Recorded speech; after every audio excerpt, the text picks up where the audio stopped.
Shabbat shalom. Shabbat shalom.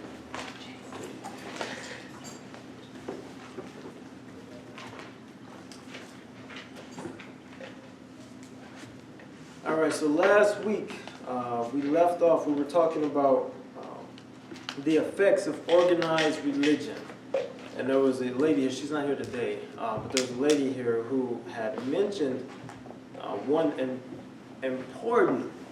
important thing that proves how we were affected by organized religion, which is essentially how organized religion has put a wedge or a barrier in between the men and the wife in their own home. So before we go on, who has, can I see your Bible real quick? Okay. I just want to make sure that we're all on the same page here. All right. Did you have this open specifically to this? Nah, you good. All right, so this is the word of the Most High Yah, right? Yeah. Do we agree that this is the word of the Most High Yah? Dang. We do. I heard a couple people. So maybe you need to have some conversations in the background and try to determine what is this book we're holding.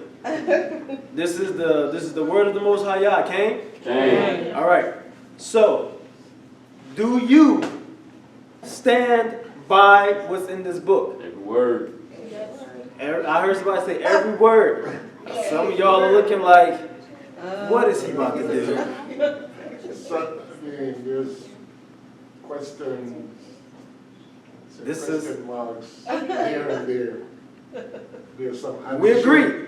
We agree. That's all I need is yes or no's. I don't need descriptions right now. I don't need commentary. I need yes or no's. Yes, Let's not be distracted. Yes, we agree. All right, that's what I'm looking for. Is yes or no's. Yes.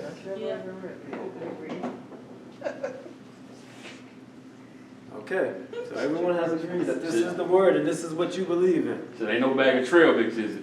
Ain't no bag of trail mix. Y'all know what that mean, right? Y'all know what that mean? No.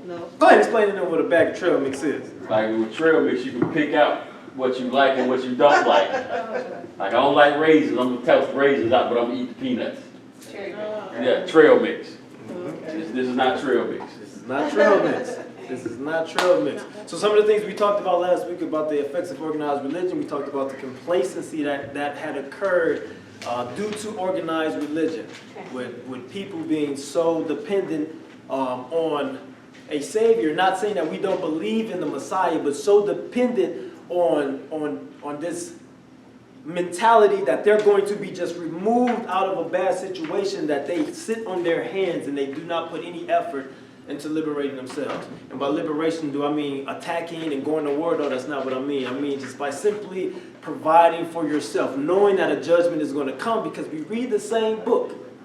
We read the same book, so we know that a judgment is going to come. But the complacency has set up via organized religion, things like the rapture doctrine, where you believe that you're going to just be removed from a situation and not have to experience the things that's going to happen when the judgment actually does come. When we will be here. It's not for us, but we will be here. Okay? So that complacency. Loss of resources, well, that should be obvious. Organized religion has continued to pillage the black community of their money. Pillage the black community of money at an alarming rate. You know, it is one of the most profitable businesses. Oh yeah. But there are no positive effects, widespread, of organized religion in our neighborhoods. Willingness to accept defeat, you know, slap you, turn the other cheek.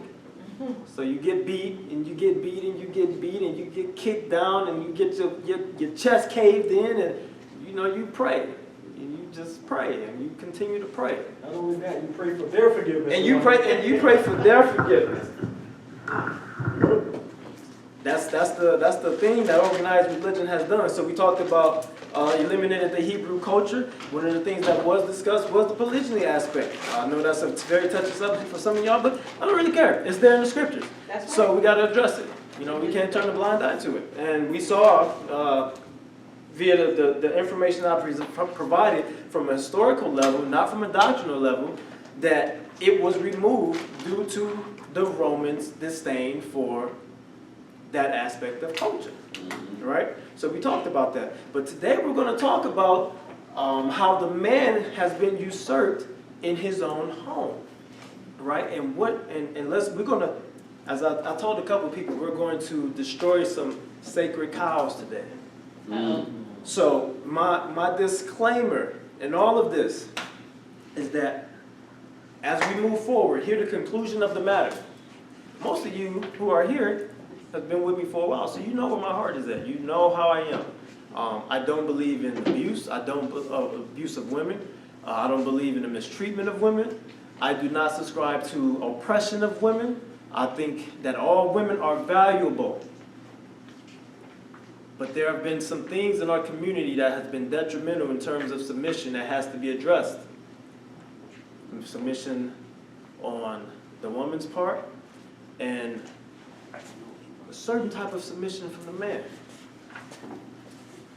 We're going to break all that down, all right? All right? Dang, y'all quiet already. This ain't been 5 minutes. It ain't been 5 minutes. It's not going to be that bad. They bundle their seatbelt up, huh? I see. All right, so I need feedback. How many of us come from a Christian background? That is essentially everyone. So, from your experience, have you experienced any type of authority being removed from the man and being placed on the woman inside of your experience of organized religion? Okay. And if so, can you provide any examples?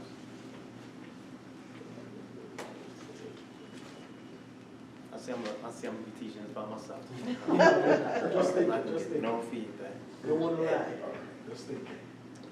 So, what is the divine order? Did you raise your hand? Go ahead. Some example, or just like a. You can give it in general example. Definitely in the Christian church, the pastor's word, it's known that the pastor's word is that over your own household. And most women take that of what the pastor say as being the spiritual authority even in their own house. Okay. Has anyone experienced that? Or they know someone where that has happened? Yes, absolutely. First-hand experience, yes. Okay. Wait, hold on. He's living the Yeah, you just slid that on real first-hand experience. All right, so let's make sure we're on the same page here moving forward, so that if we ain't on the same page with this, then we're going to have to break this down right here, because we got to understand this before we go over. What is the divine order of the house? The Most High. All right. The That- Messiah. You say what? The Messiah. Okay. The husband. Okay. The wife. Then the children. Okay. Say it again. The Most High. The Messiah. The husband. The wife. Then the children. Is that something we can agree on, or do you have any? It's not the wife, then the husband? No. It's not. But we can discuss it if anyone feels that. We can discuss it. I mean, this is an open forum. We can talk about it. We agree. Okay, we agree. All right. So we got the Father. You can say the Son if you want to. I mean, they function as one. They're not one in regards of the same entity as in like the Trinity type of deal, but they function as one via the Father's will. So you have Yah, man, woman, child. Okay. Now, all right. Organized religion has neutered the man. What they do? They neutered the man. And essentially what he said, where the order has been such that the pastor's word has become supreme. It has become supreme within the house, where there is this separation. The separation where the woman, although married to the man, can commit so much of her time to pleasing this pastor that there is actually neglect within the structure of the home. Agree or disagree? Now, we're not saying every woman, so let's make sure that we're clear on that, right? But we see such a consistent theme that we're able to pinpoint it, point it out, and call it for what it is, correct? All right. So, the lessons and the messages are typically geared towards who? The The women. women. You know, you've been down and you've been out. But God is going to turn it around 24 hours, 2 days, 7 days. And this emotional stimuli, Yes, it is. Very emotional. this emotional stimuli is what impacts the woman and pulls her back. But it's also the same thing that repels the man. Pain. He can't relate. Right. So you see the black church is predominantly who? Women. Predominantly women. A lot of this actually started back in slavery. Okay. You know, they begin to have these positions when the black church in slavery became official. And so they had a lot of the women in leadership. So it actually started from there. And we know how, we actually talked about some of the stuff from religion and in the Roman Catholic Church, when I went over Code Nor last week, and how they established certain things here. But a lot of this stuff is not a new thing.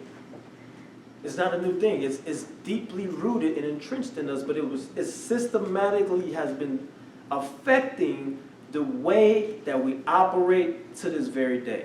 Okay. Do we agree or disagree? Agree. All right. So the husband's voice has become second in his own home. And the pastor doesn't correct that. He doesn't correct that notion. Well, I'll be the first to say, as far as Torah Culture Assembly, I am the moray of this assembly. Okay. If you are married, your husband's voice is who you yield to. Okay. Right? I do not have authority in your own home. I do not. I have authority over this assembly. I can teach what I feel led to teach here. And if the man of that house disagrees, then guess who you need to follow? Don't say Moreh Amir said. We're not doing that. I will not disrupt the man's household. That's right. Hallelujah. Yeah. We're not going to do that. We have become so rebellious, and as a whole, we have become so rebellious with order, it's ridiculous. I had a woman inbox me one day. So when we became TCA, when we left that other ministry, we became TCA, we set up a system of ways to operate, right? We wanted structure. We wanted order because the last place we read did not have those things. Okay. So we wanted to establish these things. And this one lady, she wanted to have a meeting with me. And now, if any of you have noticed, women, now I'm talking to you, if any of you have noticed, I don't do a lot of interacting with you all. Have you all noticed that? It's not because I don't like you. It's not because you are a problem. But why? Why do you think that is? Because what? Your parents. The appearance. Why? What else? Because you're not the head of that woman, you're, I'm not the head of that woman. Most of you are married.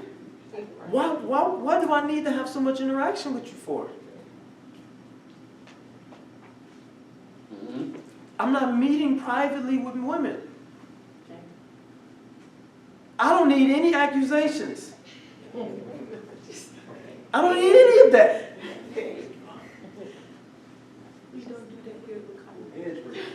I don't need to break no hedges. I don't need to do none of that stuff, right? So when I interact with you, it's very brief, right? It's very, very brief. And this has nothing to do with you as an individual person. It's because I don't want to bring forth the appearance of anything that's not supposed to be there. There's a certain order we need to operate when we're dealing with a married woman and another man. It's just the bottom line. That's how it has to be. But we have such a problem with that now, We have such a problem with order and function and structure that we bucket over the most minute reasons. So back to the example, this woman emailed me. She wanted to have a meeting, and I told her, because I knew she was married. I told her, okay, this is what you need to do. This is the steps for setting up a meeting. You know, you have your husband do X, Y, Z. He needs to be there. So X, Y. All right, that's what I laid out. She all of a sudden went prophetess mode and started rebuking me and saying I think I'm God and all of this other stuff, and started condemning me for having structure. This was a DM, not an email. So this was. And it was a DM, and I don't even like to even respond to a lot of those from women because people can manipulate screenshots. Yep. So I try to be very careful, and then sometimes I'm like, okay, well, let me just go ahead and respond quickly, and then get foolishness. So now I don't even have Facebook Messenger no more. It's because of people like that who don't appreciate structure and order. And the man's like, I don't want to be alone with you in a room. You have a husband. It's simple. I think that should be respected. Game. But our minds are so skewed now because we have become so broken and we're so used to just being able to do whatever we want to do, whenever we want to do it. And that a lot of that comes from the environment of organized religion who has made it comfortable for men and women to be hugging all the time and communicating. And all of a sudden you have adultery running rampant within the Christian church, and then you wonder why. Yeah. Broken home. Then you have broken homes. Because it's too comfortable between men and women, especially married men and married women. Yeah. So it's never anything personal with me to you women, to you ladies, when I'm brief with you. I don't even like to look at some of y'all too long because I don't, well, he locked eyes with me. No, I didn't. No, I did not. I did not. I was looking past you. Oh, no problems.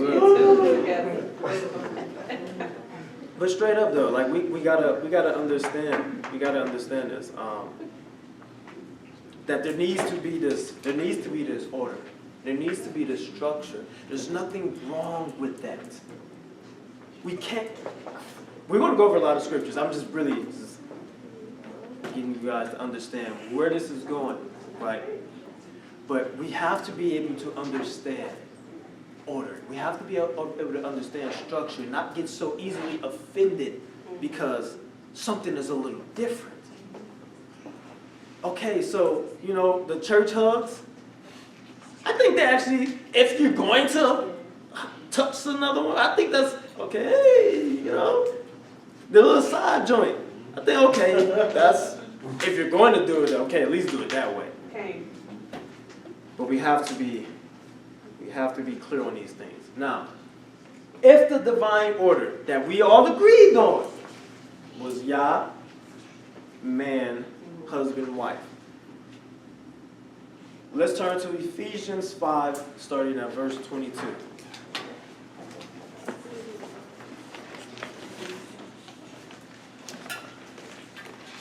If that is the order that we agreed to, then we have to understand a few things.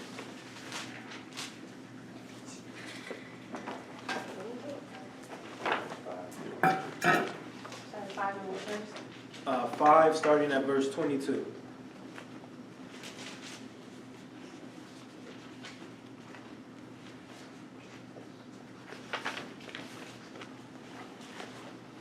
You want to read that for me?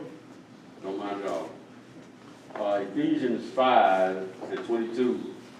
Wives, submit yourselves unto your husbands. Hold on. Until your pastors. Unto your husbands. Until your friends. Unto your husbands. To your boyfriend. Unto your husbands. To the dude you saw at the gas station. Unto your husbands. All right. As unto the Lord. Continue. For the husband is the head of the wife, even as Hamashiach is the head of the church, and he is the Savior of the body.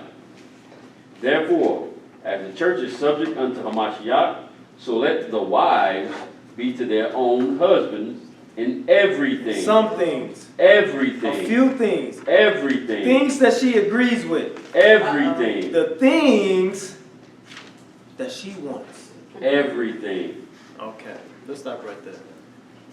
It says, so let your wives be to their own husbands in everything. It said their own husband, right? So let me ask you something. Okay, so we got quite a few married people in here. Good. Now, who should I pick with? I'll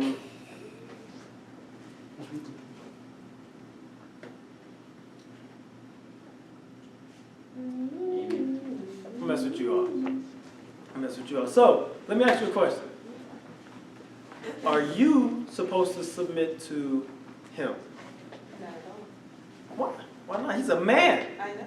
He's a man of Israel. I know. Why are you not going to submit to him? I know. Why she shouldn't submit to him? That's That's that's wicked. I know. Why shouldn't she submit to him? It's not her. It's not her husband. It's not my husband. And nor should he be trying to force you to do something. Okay. Why not? Because he'll get shot. Number one, right? Cain. Okay. Oh, Right. 'Cause that's not his wife. That's right. He doesn't have any ownership over It her. has none. No authority, no ownership. So it's out of place for men to be telling other men's wives what to do, or to be trying to correct them. You go to that man. If you have a problem with something said or done, you go to that man. You don't begin to go to this man's woman. That is how you get shot. That is.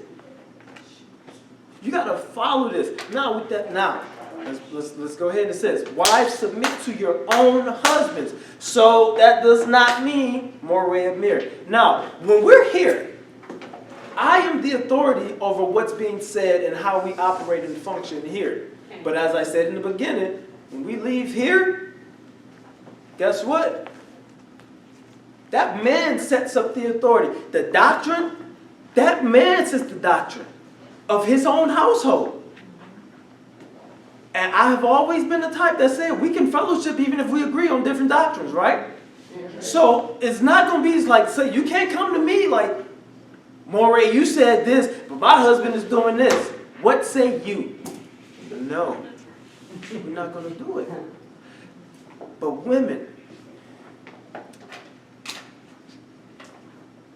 submission is not a conditional thing. Uh-oh, say it again. It's not you only submit when he's doing something you want him to do.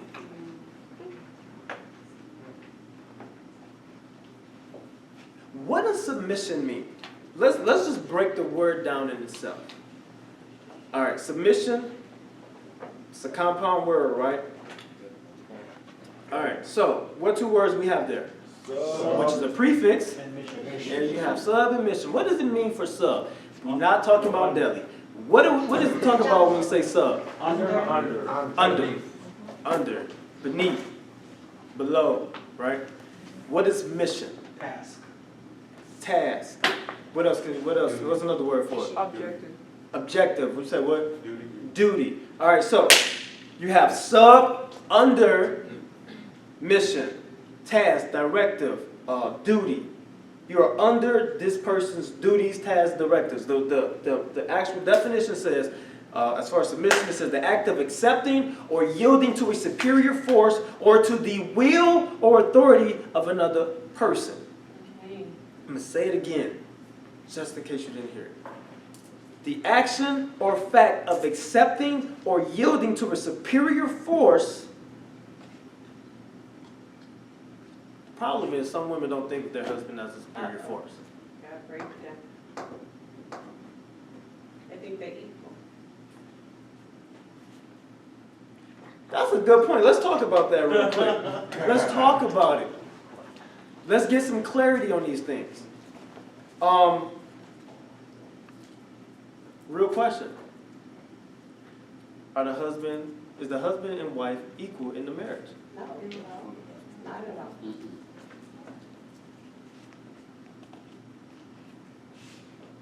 I heard a couple. My wife was the loudest one.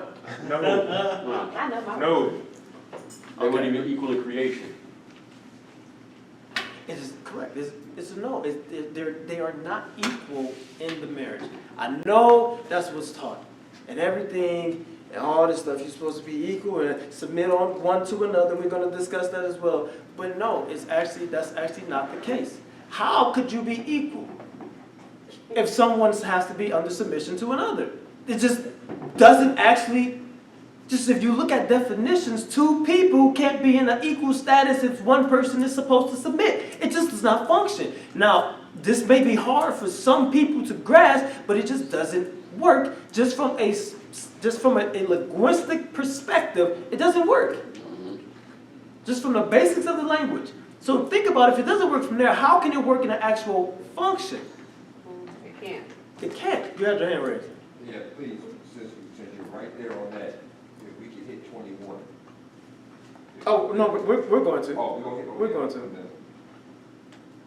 So, submission, all right, you got the prefix, meaning under, beneath, below, a lower rank or secondary level. That's the actual definition of that prefix. And then, of course, we already stated what mission was. It is an important goal or purpose that is accompanied by strong conviction, a calling, or vocation. So it's like when Mashiach, he submitted to whose will? See, in Christianity, it was taught that he came to change things up. That he came to do his own thing, right? And he came to, what does they say? To do away with the law. But he constantly pointed back to who? And he said, when there was something that he did not want to do, he was like, when it came time for him to carry out the final portion of the mission, what did he say? Can this cup be passed away? You can't take this cup. But what? Not my will, But not my will, but yours. He was under submission. He was under submission. So if we can see him as submitting to the Father to such a degree that he was willing to lose his life, and he is supposed to be an example of us. And the scripture clearly says, because I didn't write the book. The scriptures clearly says that the woman submit to her own husbands in everything. Who example are we following? That people think submission means that the woman can't speak, that she can't give an opinion, that she can't give a perspective. She's oppressed or something. That would be oppressive, where your woman can't say anything. Your wife can't give you opinions. She just has no voice at all. Shut up, woman. Shut up, woman. That comes from misguided. It's very misguided. It's this pseudo masculinity that tells you that your wife is just supposed to shut up and not say anything. That's pseudo masculinity. Those are the men that women have a hard time submitting to. True. Or they're fearful. They definitely become fearful. Or they would do But- it out of fear. But at the end of the day, when this woman gives her perspective and she gives her opinion and she gives her feedback, she's giving it, and she's doing this, all right? And she's giving it like this, or she's giving it up. She's giving it up to the man because he is higher. Okay. And she's there, Ezra. Right, and she's there to help him. She's there to help his mission. So she's giving it upwards. And so he takes it and then he determines what it is he's going to do. And he makes that decision.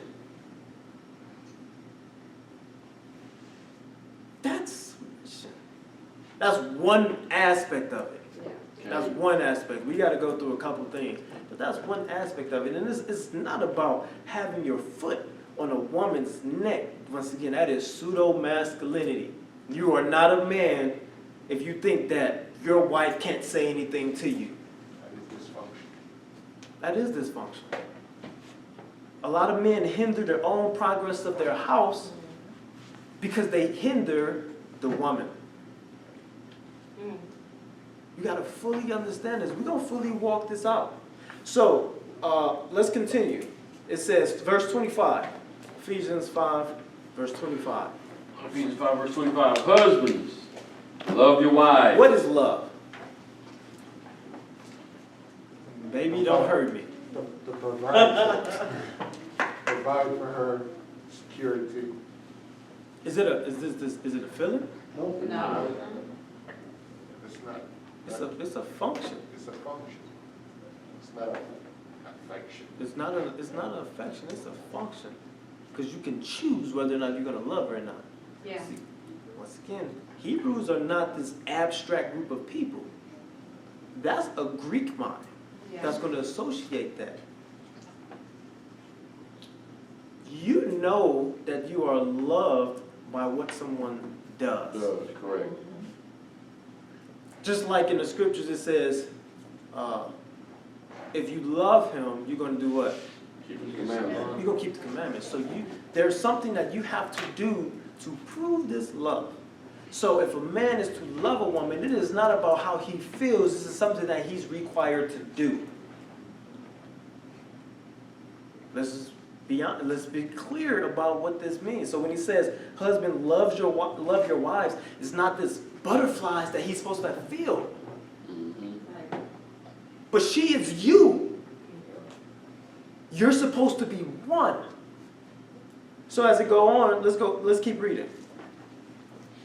Husbands, love your wives, even as Hamashiach also loved the church, and gave himself for it, that he might sanctify and cleanse it with the washing water by the word, that he might present it to himself a glorious church, not having spot or wrinkle or any such thing, but that it should be holy and without blemish.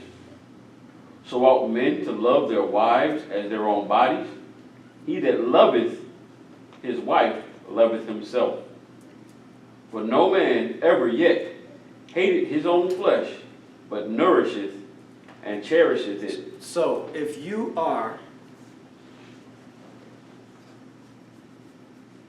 one who loves your body, you take care of that body. Mm-hmm.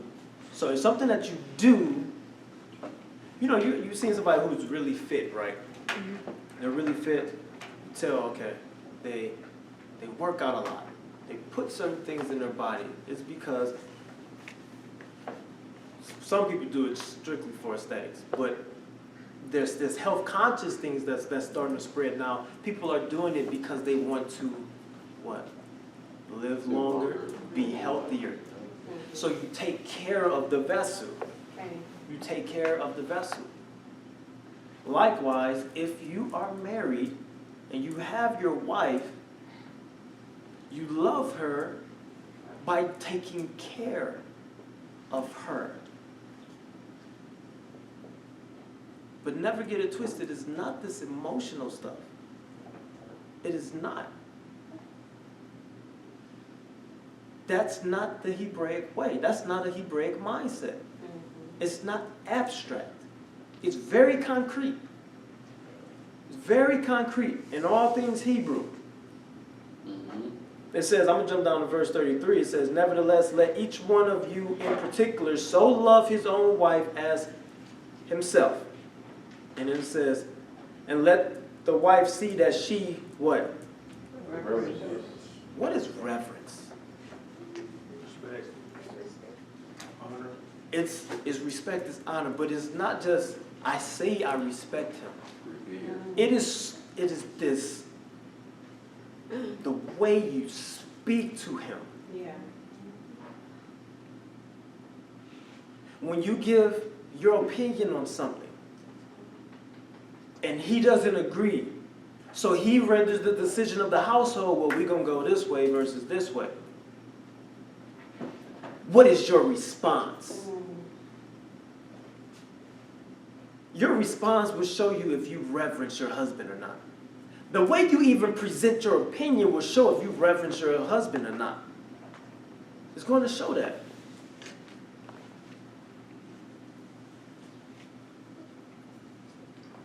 One big thing about men is that men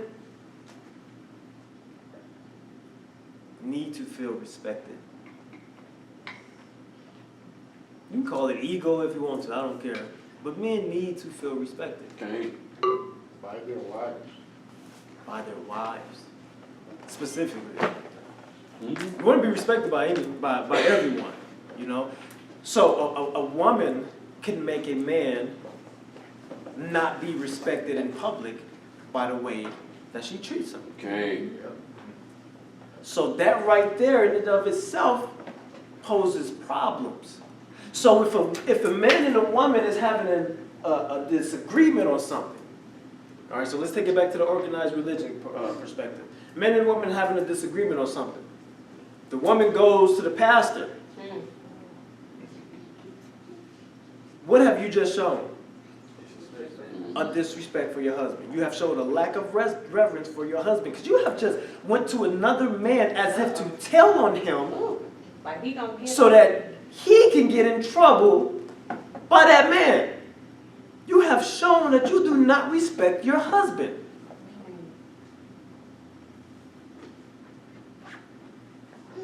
If I'm wrong, tell me. Like let's talk. Let's talk about it. Right or wrong? Right. Okay.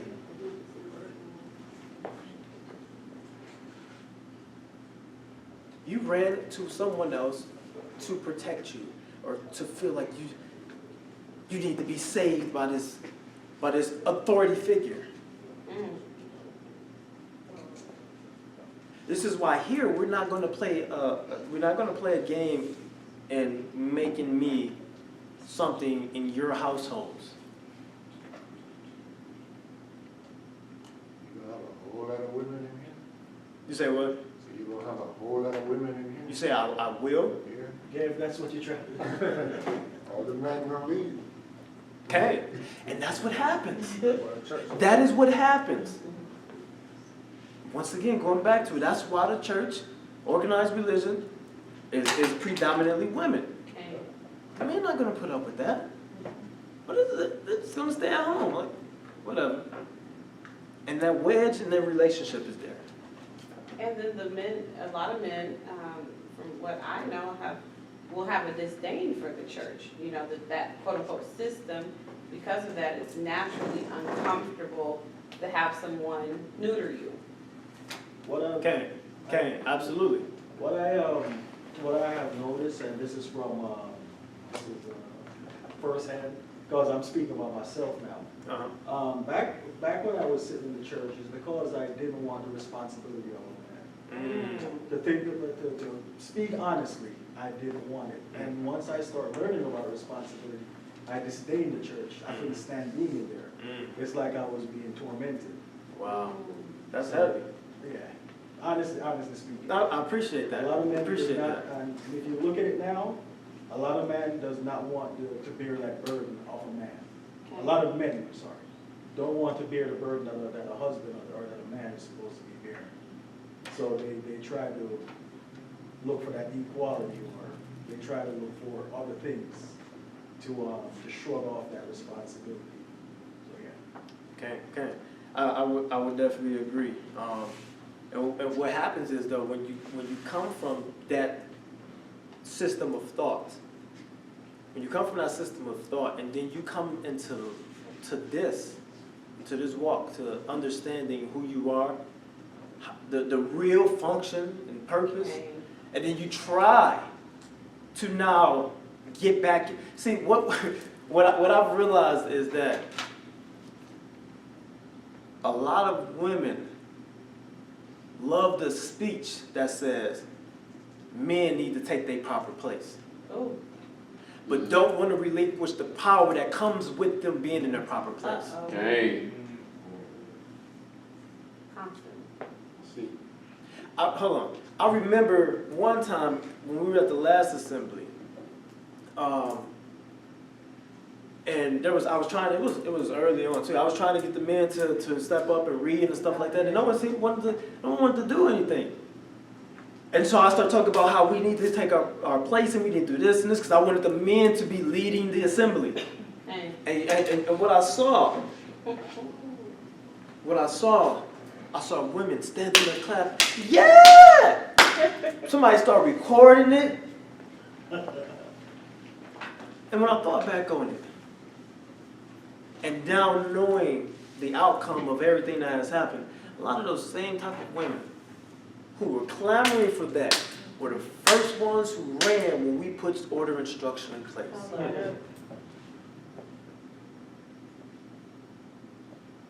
Talk a good game. They love how it sounds for men to be in their place, but they have been so comfortable and so accustomed to wielding the power. It's hard to give it up. Mm-hmm. It's hard so those women who have done so, kudos to you. If your man was in a different position, a different state of mind, and then he's come to the knowledge of what it means to be a man, and he's now in his proper place in your household, where it was once this and now it's back with him being on top, I commend that man and also commend that woman. Because a lot of women not trying to give up that power. Go ahead. In the Christian church, there was a lot where you saw or heard the rumors of the pastor sleeping with the women, right? Mm-hmm. And, I thought that, that just came with the fact that he's in a powerful position or whatnot. But after doing research, the slave master actually put him there to conceive and to procreate with the women. And so there's a history. There is a history. Keeps the man out of it. It's that same, like you said, demasculating and dethroning where the slave master would take that man's wife and be with her and send her back. Okay. Yep. The emasculation of the man. Systematic. Colossians. Any questions? We're going to Colossians chapter 3. But any questions before we move on? So we just addressed Ephesians about wives submitting to your husbands, and you submit to your husband in everything, and the husbands loving their wife. It doesn't say that the husband submit to the wife. It says that the husband love his wife.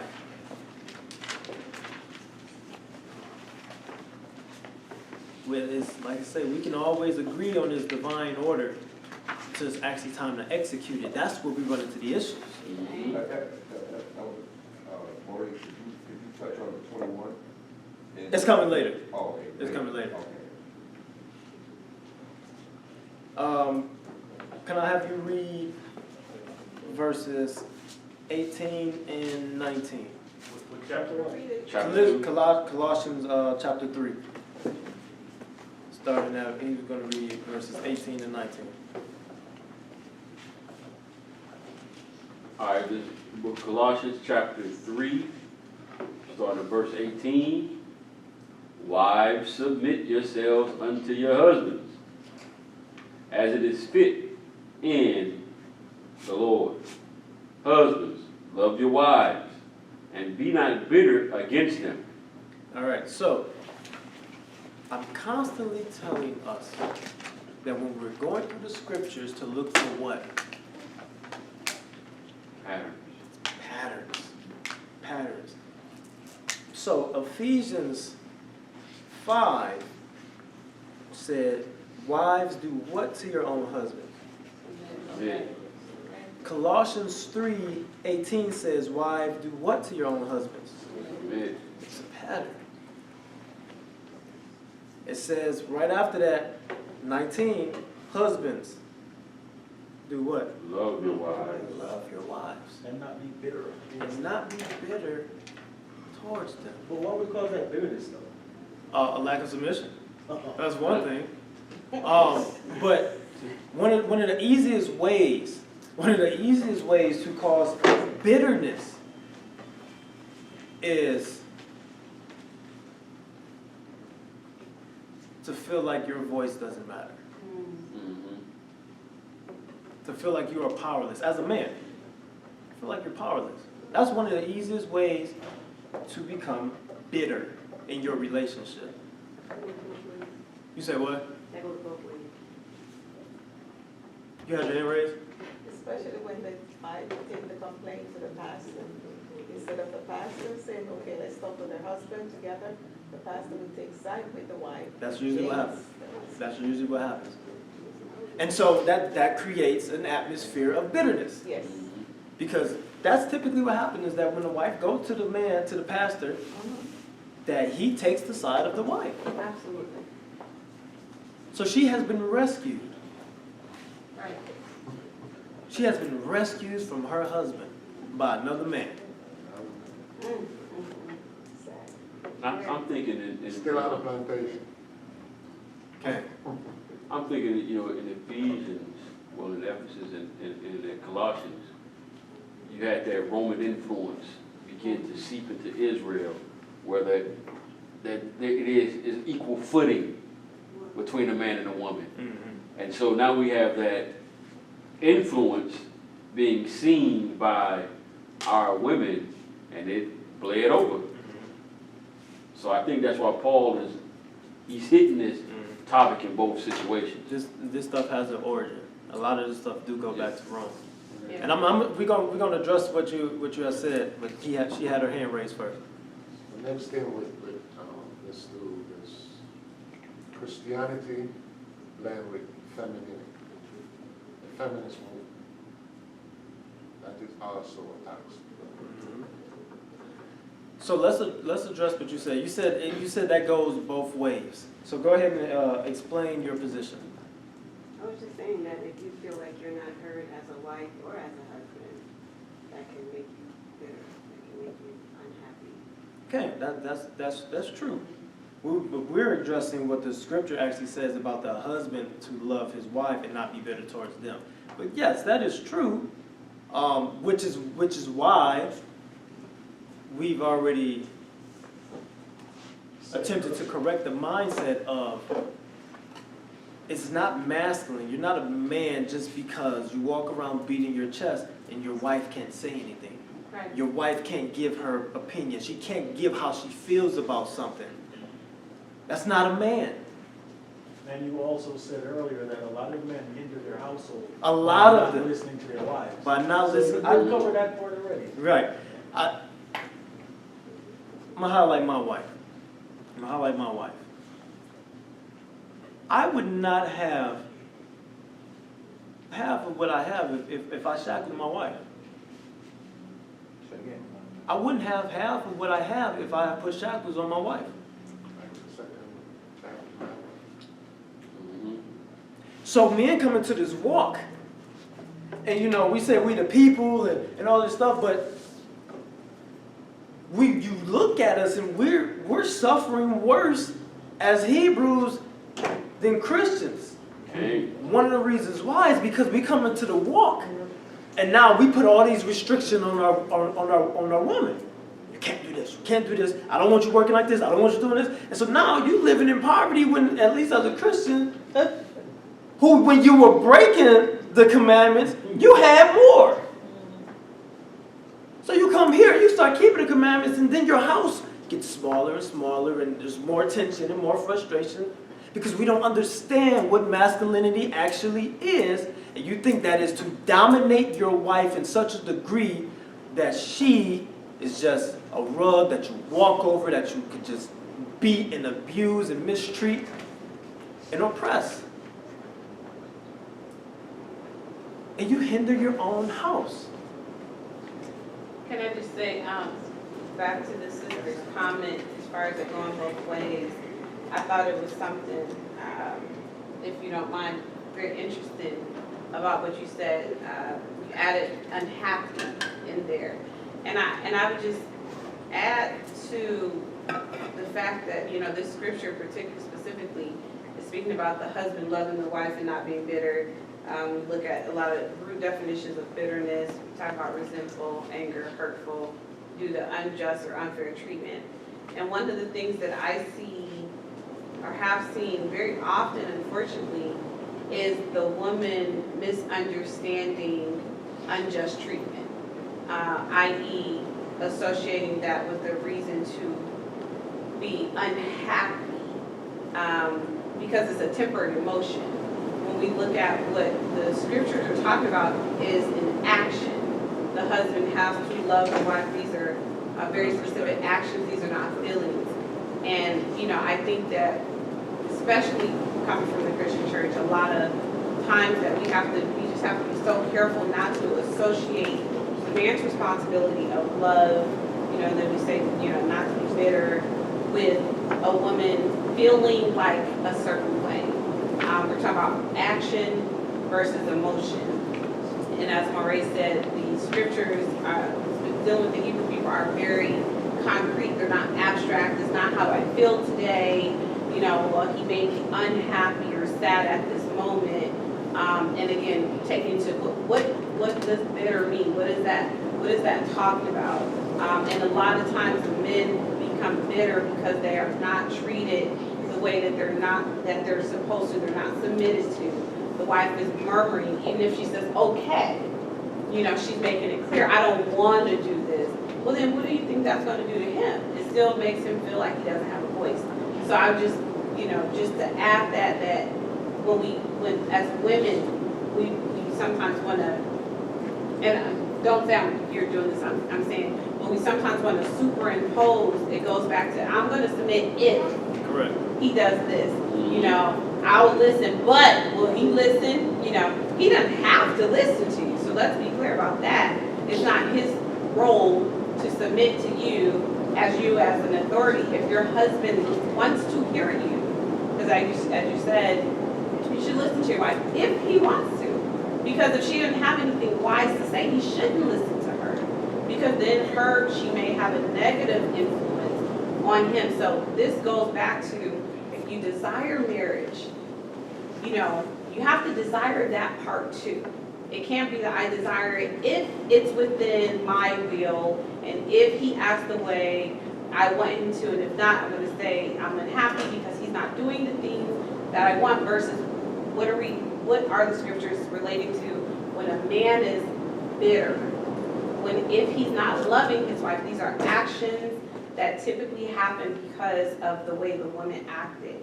We have to be very, very serious about understanding how our actions affect the husband and not keep looking at his action made me do X, Y, or Z.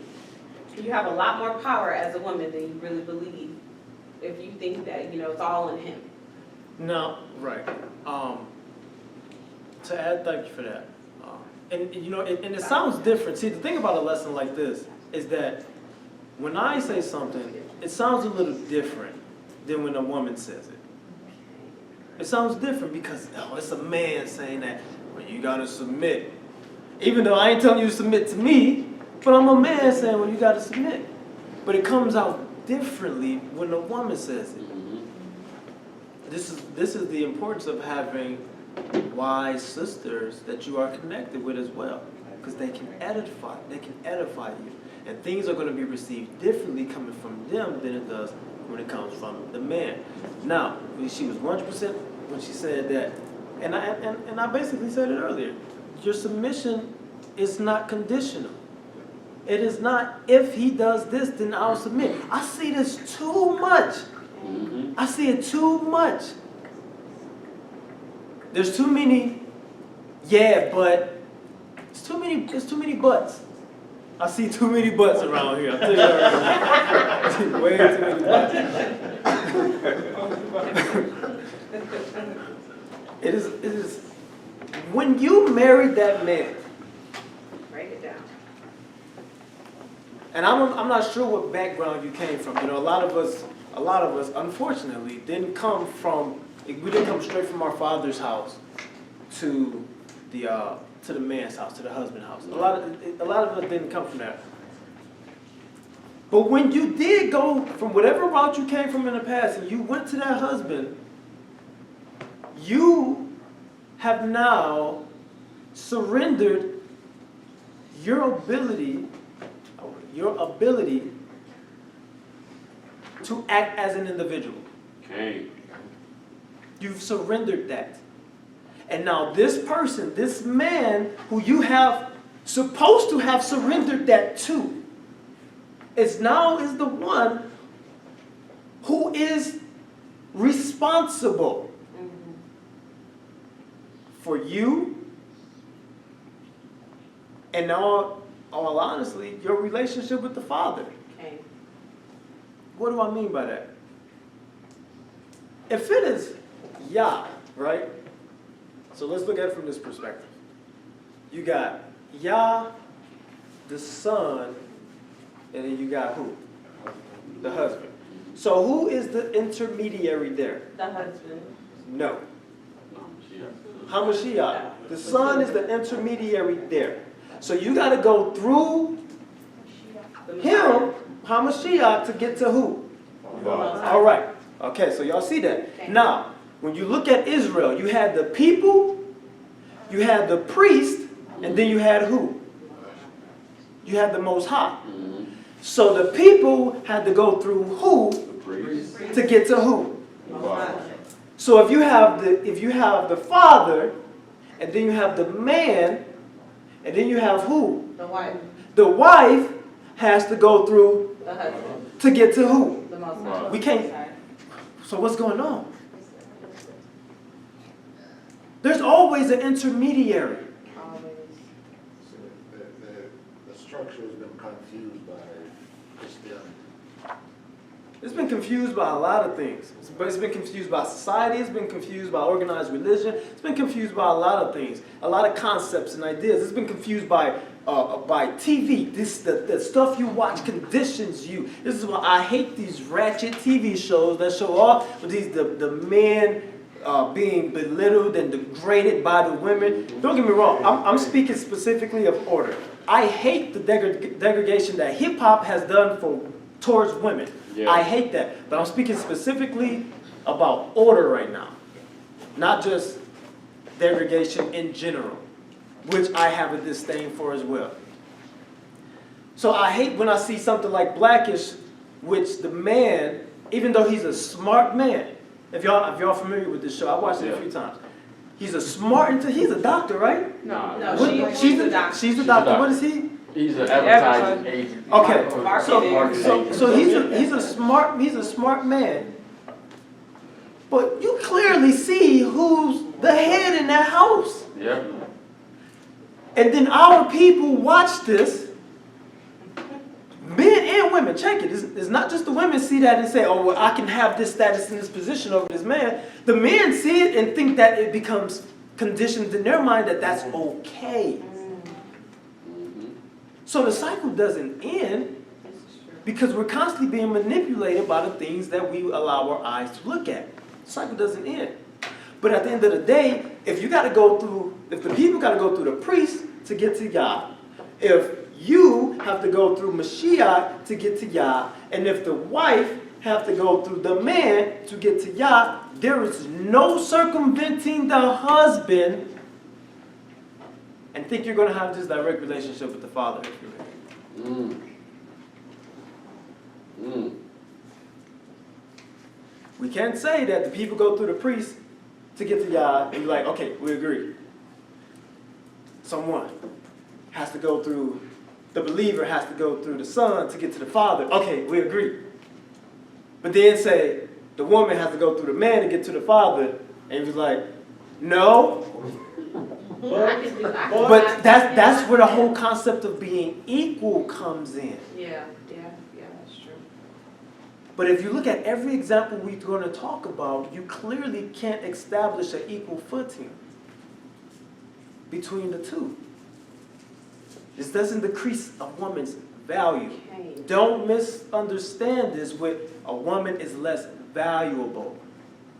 The man has been given a position and an authority from the divine creator. He didn't do it himself. Right. So you can't circumvent him and think you're going to get to the Father. Okay. It doesn't work that way. He's there for a reason. So it's important. This is one reason why. Many reasons why it's important when you are marrying someone that you have someone who has wisdom involved in the process.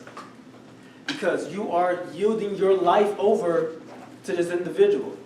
So if this individual is fickle, if he lacks direction, he lacks vision, any of these type of things, then you are now placing yourself in a position to where your salvation can be at risk because he can take you off the path. Yes. So true. So if you don't get someone involved with more understanding, with more experience than you in these matters of marriage, something as vital as marriage, then you are essentially not caring about your future. Even your pending salvation. Because if that man gets off into something else like Wiccan or something like that, he's taking a whole household with him. Okay. A lot of it kind of goes both ways in this walk. But let's say, for example, right? I could use myself for example. If it wasn't for me, my wife would probably be still celebrating Christmas right now. Absolutely. It just is what it is. So she's following me. And when I presented what I needed to present, she followed me. Now, if I go into something else that's off the path, who am I taking? I'm taking my whole family. I'm taking my whole family. So we get married all willy-nilly in this Hebrew walk, not understanding what's at stake. Yeah. That man, it's going to sound rough, but he has your salvation in his hands. Yeah. And there's several passages in Scripture where men who went off, the whole family was punished for it. Even the cattle. For generations. For generations. Yeah. For generations get impacted by the man. We just read in Joshua when they were going to conquer, going to the city conquer. The guy, one of the men took, one of the accursed things. Cain. Acon. Yeah, Acon, yep. He had to die along with his wife and his children. Yep. His whole belongings. Everything he owned was destroyed. He was completely wiped off.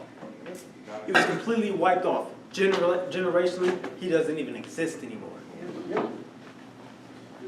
I think this is where the absence of culture and our agreement with Arab, the Western mindset comes in, because that equal-mindedness as far as when it comes to salvation, towards Yah. Because many women say, I got a personal relationship with Jesus. He's my. Some of them even make it all romantic. They do. They even make it romantic. They do. They have a personal relationship with the Most High. And so many people would ask this question, well, what about the woman that's not married? Well, if you go back to the cultural context, she was in her father's house, still covered, until she was then married or betrothed. Correct. So nothing changed in the script, only in our way of thinking about it, based off of the things that we are Experience. agreeing. You said there was no singles ministry. All right, so once again, there's no circumventing your husband to get to the Father. Okay. There's no circumventing your husband to get to the Father. Any questions on that before we move on? Because we got some more. I'm sorry, that was the first sacred cow. I have a question. Can you elaborate on that? You said what? Are you saying, because I know when you said that, a lot of people, it can be misconstrued as, a wife can't pray to the Father because she has to go through her husband first. So can you elaborate and say, what I believe you're saying is that you can't be acting disobedient to your husband, or you can't be acting out of line with your husband, and pray to the Father and believe that everything is okay with the Father. Okay, that's correct. Now, you can pray to the Father, you can pray to Allah, you can pray to Buddha, you can pray to whoever you want to pray to. That don't mean your prayers are going to be heard if you're out of order. No matter who you're praying to. If you're out of order, You can't disregard the one who you're supposed to be one with and submitted to, and believe that your prayers are going to be heard by the Father. Okay.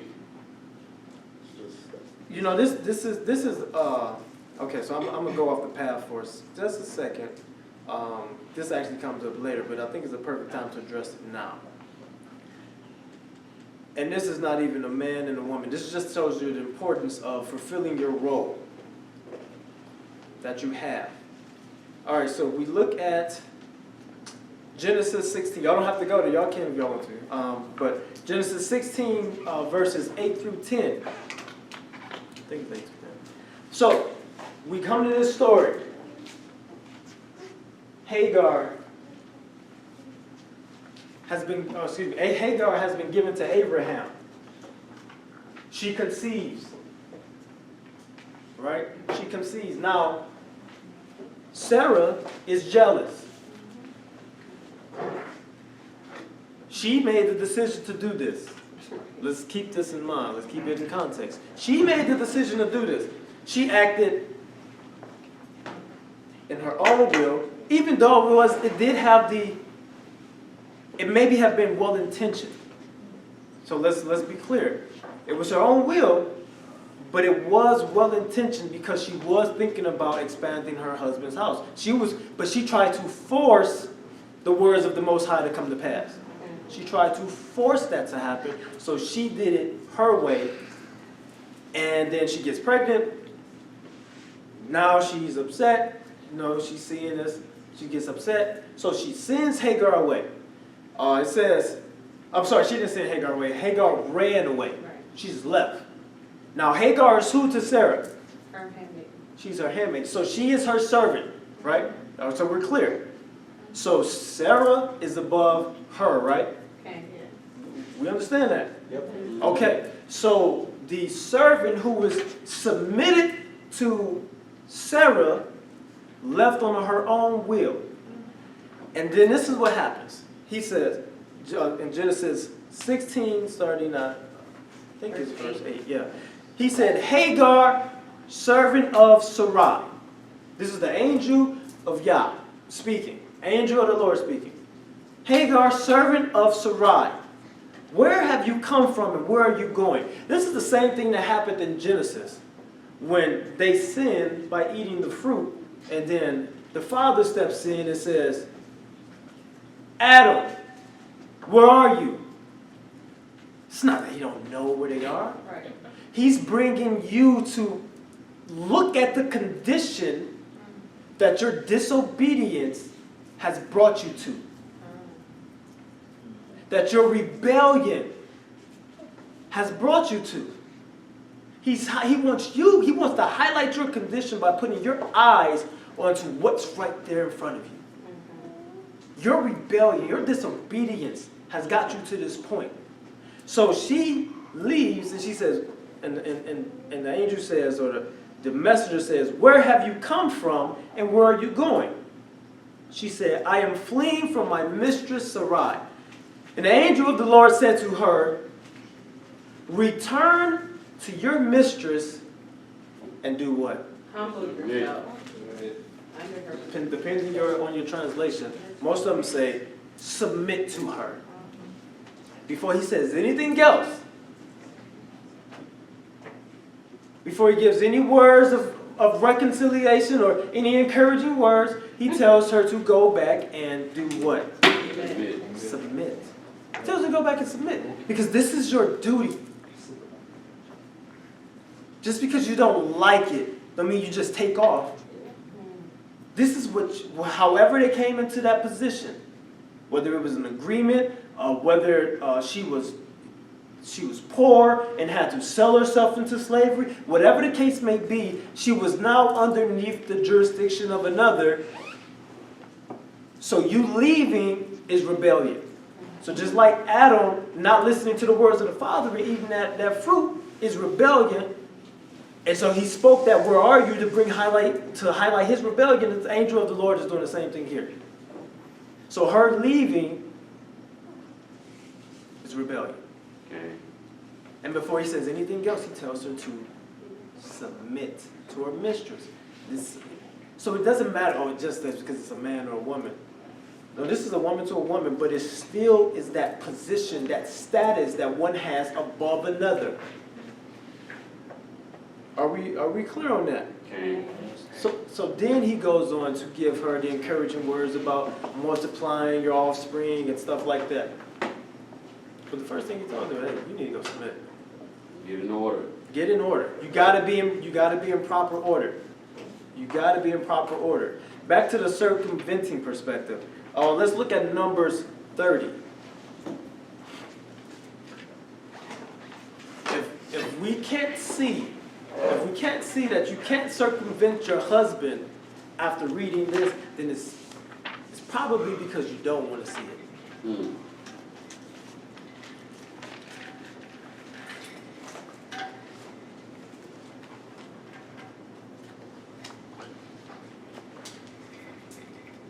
So this chapter talks about making vows. The chapters talk about making vows. Now it says, can I have you read? So first, I'll just preface the first portion first. So if a woman makes a vow while under her father's house, then the father has the ability to either approve the vow by his silence, or he has the ability to nullify the vow by speaking against it. Okay? It's also the same thing for the husband. So go ahead and start at verse 6 for me. All right. Numbers chapter 30. Go ahead. Yep. Numbers chapter 30, verse 6. And if she had it all an husband, when she vowed, or uttered aught out of her lips, wherewith she bound her soul, and her husband heard it, and held his peace at her in the day that he heard it, then the vow shall stand. And her bounds wherewith she bound her soul shall stand. But if her husband disallowed her on the day that he heard it, then he shall make her vow which she vowed, and that which she uttered with her lips, wherewith she bound her soul, of none effect, and Yahweh shall forgive her. All right, stop right there. So let's look at this. All right, so a woman makes a vow. It could be a good vow. It could be a thoughtless vow. Either way, it's a vow. The man hears this vow, and he does not say anything, then this vow stands. This vow stands. So, understand, men, that the power that you have given to you by Yah. So you also can't be passive and get mad your wife for doing or saying something that you allowed her to do. So if this man hears this vow and he disapproves of this vow, then he speaks. He speaks against this vow. And now this vow no longer stands. Okay. So I want you to understand this, because this vow can even be to Yah. The vow can even be to the Father. So my wife can make some oath to the Creator saying what she's going to do, and I can hear that like, no, that's not happening. And that oath that she just made is now canceled. And so then the Father says he will forgive her, meaning that she spoke something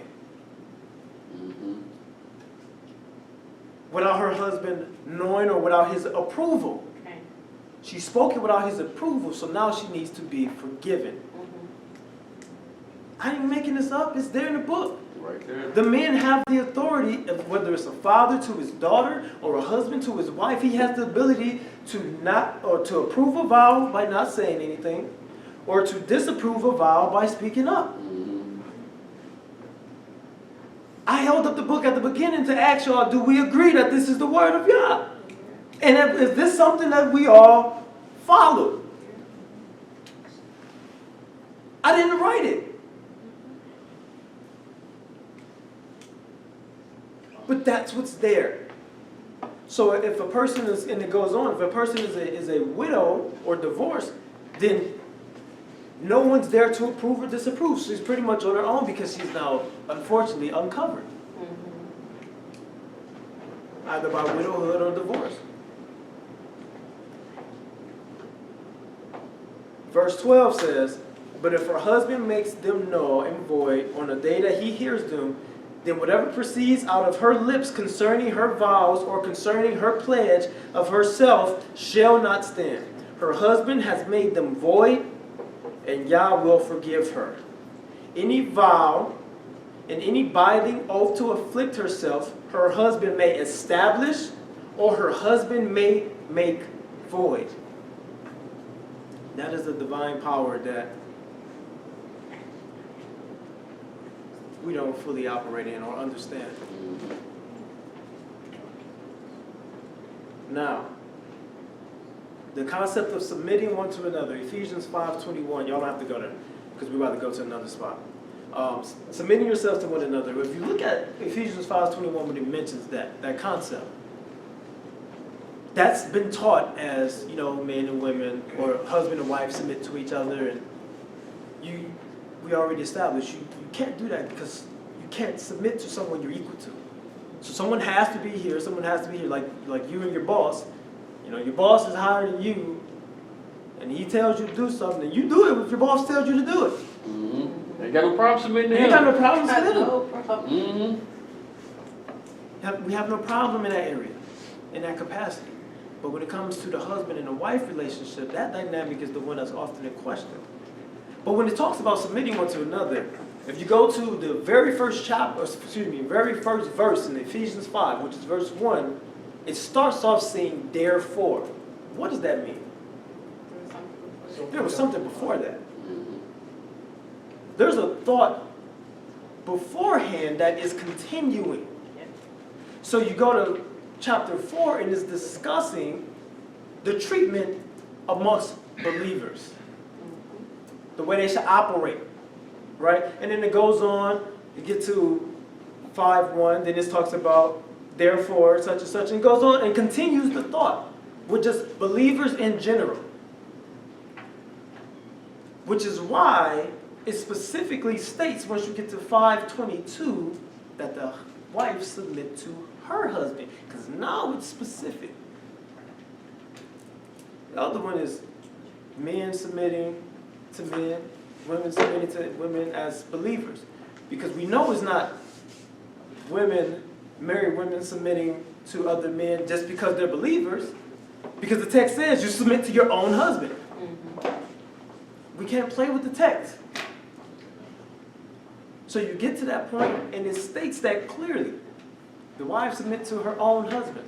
So all that preceded that before is really general believers and really gender specific too.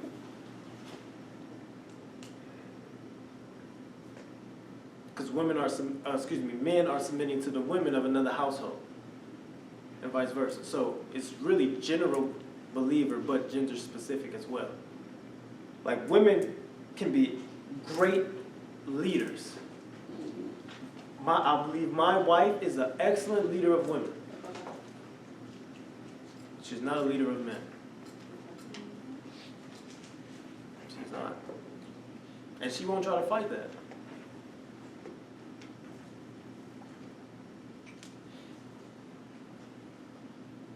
How y'all feel right now?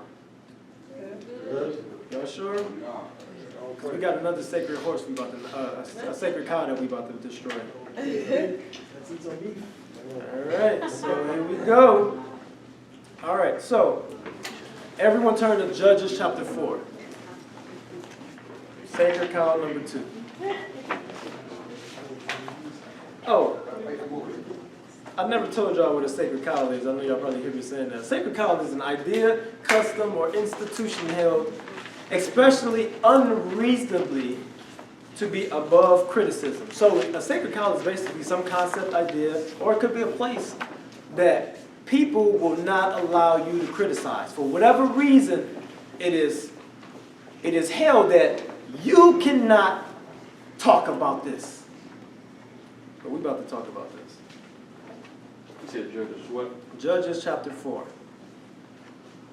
This is important because this is what a lot of people, a lot of women run to. Men, I'm gonna get to y'all too. Don't worry. I know y'all feeling good right now. It was like, yeah, these women need to. I'm gonna get to y'all too. That's why I say hear the conclusion of the matter. Hear the conclusion of the matter. I'm gonna get to y'all too, but let's just bring it up. So what happens with this is in Judges chapter 4, you get introduced to a woman named Deborah or Deborah.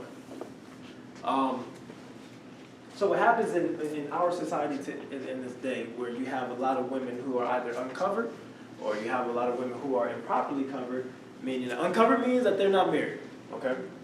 Improperly covered, I'm referencing women who either their husband is not in the walk, or the husband is in the walk, but he's sort of the passive nature, where maybe he just accepts that we're Israel, but he doesn't actually govern the house to the degree to where he's setting the standards and rules. So really the woman is operating that house. That's an improperly covered woman, okay?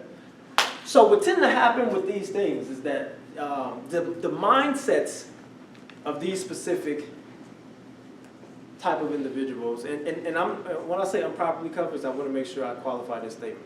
I'm not speaking of everyone who is uncovered. I'm not speaking of that. I'm speaking of a certain type of mindset, certain type of behavior that comes along with this. You can identify it very easy because when you tell them they can't do something,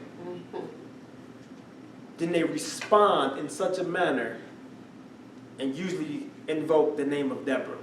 The same example that I spoke of earlier about the woman who I said, okay, if we're going to meet, then your husband needs to be present, XYZ.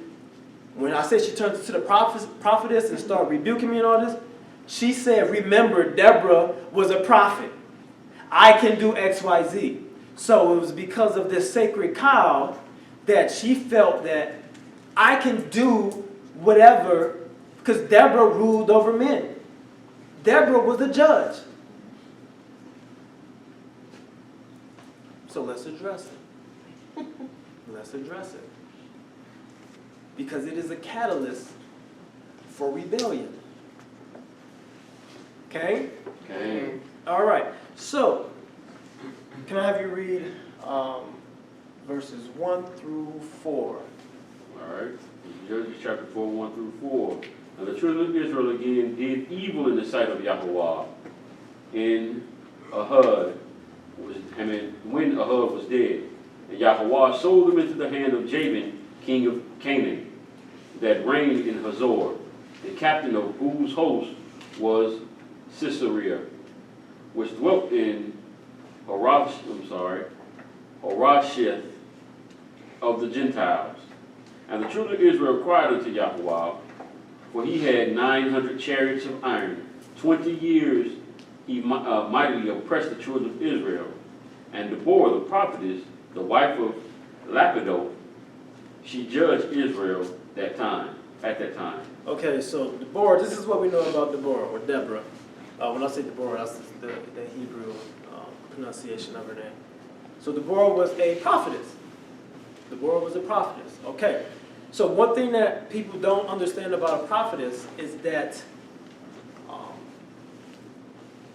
and this doesn't necessarily apply to Deborah, but I'm going to make sure I make this clear. One thing that people don't understand about a prophetess is that's also the same word that they would use if a woman is a singer of hymns. It's also the same word. So when you look at Miriam, who is Miriam? Not Mashiach, but the other Miriam. Moses' sister. Aaron Moses' sister. She's also referenced as a prophetess. Y'all know that, right? Let's see, did I put the scripture in here? Exodus 15:20. Y'all, I'm going to read it.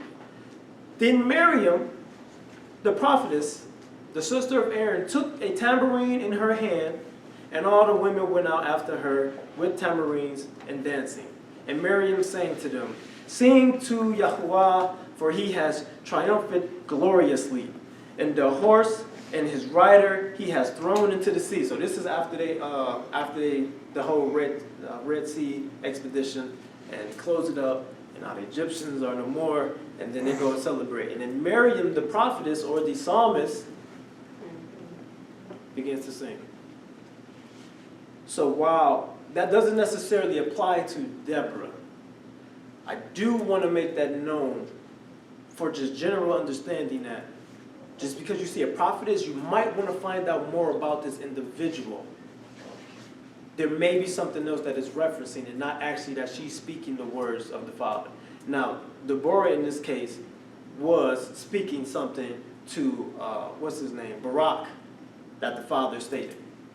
But for general understanding, keep that in mind. So, we know that she was a prophetess. She was also a psalmist, but she also did speak something. What we have to pay attention to in this narrative is the state of Israel at the time.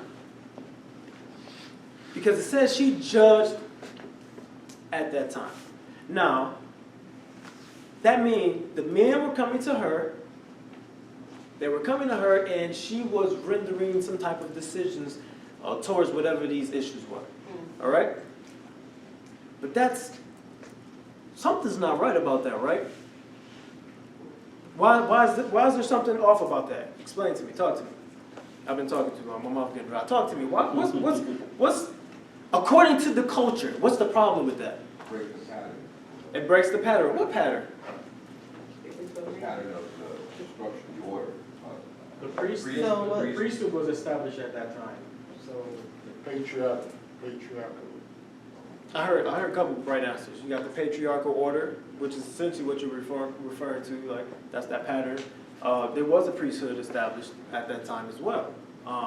And they were the ones who, the elders were actually the ones who were responsible for that. Specifically, the elders are responsible for carrying out the judgments that the priesthood would have established. So good job. So how did she end up in this position? There's some breakdown in leadership. There is some breakdown in leadership. So this isn't the pinnacle of Israel. And don't get me wrong. I'm not trying to knock Deborah. But I am giving clarification on scriptures that have been abused for rebellion. Context. That's what I'm doing. So there's a breakdown in the leadership for this to have occurred. Clearly, she begins to speak to Barak and tell him what he needs to go and do, what the Creator said that he needs to go and do. And he says, if you won't go, I said, if you will go, I will go. If you won't go, I won't go. In the society of Israel, that is abnormal for a man to function like that. Okay. That is not the norm. That is a statistical anomaly. That is an outlier. You know, outliers, if a basketball player is averaging 25 points, and in one game he drops 63, and then his average jumps up because of something that's out of the norm, but it's not sustainable. It was just a rare occasion. So now that if that went from 25 points a game, he may went up to 26 points. It's because of one thing that was just different, and it threw everything off. She was a statistical anomaly, an outlier. And it was because of the societal breakdown at that time of Israel. If we look at it, we see that they had just made it out of chapter 2 where they were just delivered again. And then it says that they did evil in the sight of Yah again. So we know that they were not in the best condition. So then it said that they were oppressed for 20 years and so forth and so on. So we can see that there is some type of breakdown here just within the nation itself. And that breakdown typically starts with the men. Right? So when the leaders go astray, the people fall away. Are we clear on that? All right, so for a little more context in this, If we were to go to Isaiah chapter 3, this lesson is getting long, so I'm going to try to speed it up. If we were to go to Isaiah chapter 3, which I do not have everything on, I only have one scripture, but you will see something interesting there that will help us understand how this could have happened.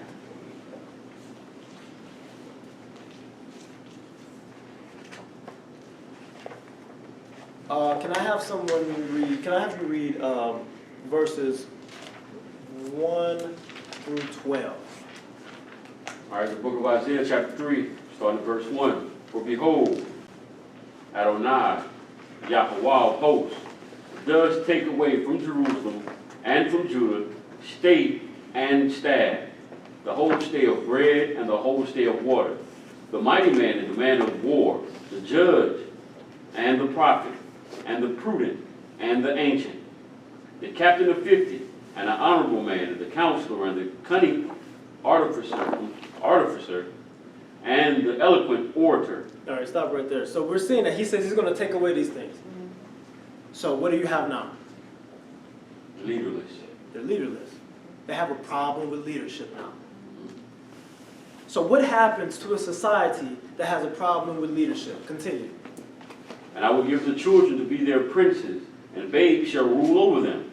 And the people shall be oppressed, every one by another, every one by his neighbor. And the child shall behave himself proudly against the ancient, and the base against the honorable. When a man shall take hold of his brother, of his house, of his father, saying, Thou hast clothed, be thou our ruler, and let this ruin be under thy hand. So they're desperately looking for a leader at this time. They're willing to do anything to be a leader. Like, come here, just help. Come on, you do this. You got clothes, you can be a leader. You got a house, you can be a leader. Just somebody lead us. But also avoid the responsibility because of the condition. Cain. Because they're like, no, I don't want this job, but hey, you go ahead. Cain, exactly. They don't want it. Go ahead, continue. Verse 7. In that day shall he swear, saying, I will not be a healer, for in my house is neither bread nor clothing. Make me not a ruler of the people, for Jerusalem is ruined, and Judah is fallen, because their tongue and their doings are against Yahweh, to provoke the eyes of his glory. The show of their countenance doth witness against them, and they declare their sin as Sodom. They hide it not. Woe unto their soul, for they have rewarded evil unto themselves. Say ye to the righteous, that it shall be well with him, and they shall eat the fruit of their doings. Woe unto the wicked, it shall be ill with him, for the reward of his hand shall be given him. What verse you on now? That was 11. Okay. Verse 12. As for my people, children are their oppressors, and women rule over them. O my people, they which lead thee cause thee to err, and destroy the way of thy path. I didn't write the book. I didn't write it. But in a society breakdown, especially a patriarchal society. So keep that in mind. Especially a patriarchal society where it is the role of the men to lead, to be up front for all of this. When a breakdown occurs, who will rule over them? Children and women. I did not write it.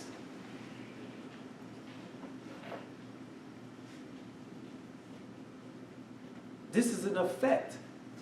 This is an effect of society when it breaks down, especially a patriarchal one. So now you have women becoming leaders, or not necessarily leaders, but just ruling, right?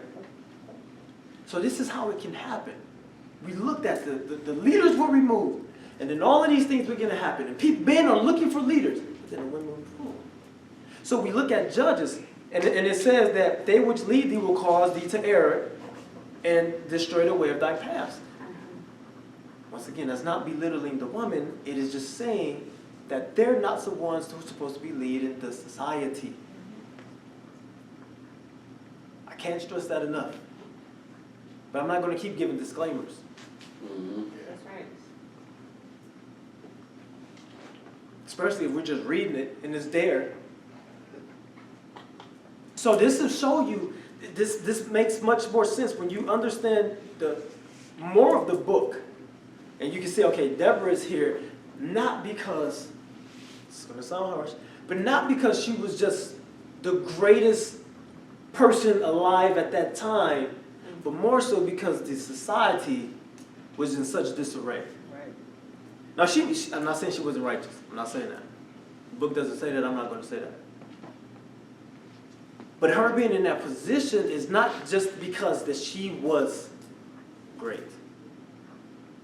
Although she may have been great, that's not why she had that. It's because the society broke down, because she was not supposed to have that. The leadership of the men was supposed to have that role. So she can function great in that capacity. What she did, we see. She functioned great in that capacity. There's nothing negatively spoken about her. But as we even see, as we look at the story even more, and we're not going to read it, I'm just narrating. But as you go on, and she says to Barak, hey, you need to go do this, this, this. He tells her that I will go. If you go, if you don't go, I won't go. She's like, okay, but just know that you're not going to get glory for this because he's going to fall in the hands of a woman. Just that attitude alone, that response alone tells you what the mindset was. It still was not a glorious thing for it to occur. And she expressed that. And she's She expressing expressed that it. to him. That if I'm going with you, then you won't get glory, because if there is It's- seed as a woman will. A woman did. So yeah. So She knew what her function was. She knew what her function was, and she didn't try to operate outside her role, because you know what's interesting about Deborah, and I don't hear people talk about this, so it's funny, and that's why I felt like I had to destroy the sacred cow, because it's funny because her being a judge, unlike the other judges who were actually fighting, you know what Deborah did? All she did was accompany Barak and encourage him. This is time. Have you not been commanded? She never fought. Even a woman that she fell to was not her, was another woman. It's not a knock on Deborah, but the reality is that that's what was going on in the society. She wasn't like a Xena warrior princess where she hopped off the chariot and started slashing off heads. That'd have been a whole different ball game. Yep. But that didn't happen. What happened is that she went with him because she was asked. Yeah. And then I think it's verse 12. Okay, here we go. In verse 10 it says, then 10,000 men followed Barak. So the men still, when they got up, they followed the man who now had this confidence to move. You see the scripture, right? He now had this confidence from Deborah to move. And so the men followed him into battle. This confidence he didn't have before, he now has it because she's with him. But they followed him. Because then the very next line says, and then it's very unenthused, like, and Deborah went up as well. It's a very unenthusiastic line to just put it after that. She was there. She was there. And the very next time she's mentioned, she's just telling him, now is the time. Go, seize them. That's the very next time she's mentioned. Because Jael is the one who actually kills the guy, who kills Jabin. So, the narrative that women can lead the men because Deborah did it, that's fallacy. That doesn't prove anything. It proves that a society devoid of men leadership, of real leaders, will take what it can get. That's right. That's what it proves. I think I need a woman's voice now. I think that from a man, like, the frequencies are getting a little too. Anybody else? Anybody got a comment real quick? I mean, Israel is a mess. And then the man says something. This is our chance. Israel is still in that state, to this day, because, so we're still looking for leadership in some areas, We are still in that state.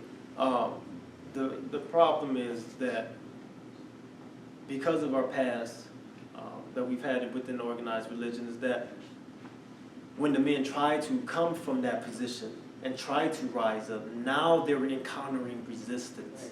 That's the problem. Because now we have been devoid of leadership, but now some men are trying to get there, but because the women have been ruling for so long that no ruler wants to just subsequently give up their power just because now all of a sudden you found yourself. And then too, they're propping up people who's supposed to be leaders, these entertainers and athletes, who are clearly compromised. They can't stand on the word. Right. When they say something, they always apologize. But they prop these people up as their leaders because they have stuff, or because they're famous. Yeah, they got clothes in the house, so. Correct. They got clothes in the house. They got clothes in the house. I would just say that I was even in this women's group, this Hebrew women's group on Facebook, and a few weeks ago, a question was asked in the group that said, why is it, yeah, I'm paraphrasing, it said something along the lines of, why is it that when a woman wants to use her authority over a man, it's a problem in Israel? So this was the question. By the time I saw it, it had probably about 50, some maybe 60 comments, and I'm looking at these comments, and most of them are, yeah, exactly, and Deborah, right? Now no one's given scripture. They're just exactly because, right? And so I come in and I ask the question. I said, why would a woman want to have an authority over a man if it's not her son? So someone says, well, if it was your husband, would that be better? I said, I understand that a woman is not to have an authority over her husband. I said, why? I said, ladies, you need to ask yourself, why do you have a desire? What is it within you that makes you want to rule a man? Not a husband, not anybody other than your son. I said, so I personally don't have a desire to have any type of, so someone said something about if you found your husband cheating, but you correct him. And so I didn't even address that. I was like, it's not the role of a woman to correct a man. I said the only males that I desire to correct would be my sons with my husband's permission. Well, I said his sons with my husband's permission. And so there was a few women that were like, thank you. Because there's just this thing that happened and all these women, exactly. And it's like, why do y'all want to walk around? I want to tell men what to do. What is wrong with you? Right. There's something that, you're missing about the proper role of a Hebrew woman, if that's even in your heart. Okay. And we have to pay attention to that because, like I said, Deborah was in this position, and she even was like, hey, yeah, go ahead, babe, still do your thing. Don't let it be that I don't want them to think that I'm the one telling you. You wouldn't want them to think that either. So she even understood that, but like you said, it's sort of used as a tool to be rebellious, in my opinion. And I think that's very disappointing to use this particular female Bible character in that manner. I think it's very wrong. It just shows the heart of the women that do that, because there's something abnormal, I would say, and they've been conditioned to, if you have those desires. Okay. And I would say that's that spirit of Jezebel. Absolutely. Where they want to usurp authority over men, and that's that. When you read Revelations 2, you see when the Messiah comes back, he's gonna deal with it. Oh, yeah. If I said that, you know, I would be out the group, so I had to try Yeah. to, you know. Right. They were like, oh, you know. But there was something you said that I want that's actually a good segue. So I'm about to start taking stuff out of the lesson because it's going on for quite some time. But you said it's not your role, or so it's not the role of a woman to correct a man.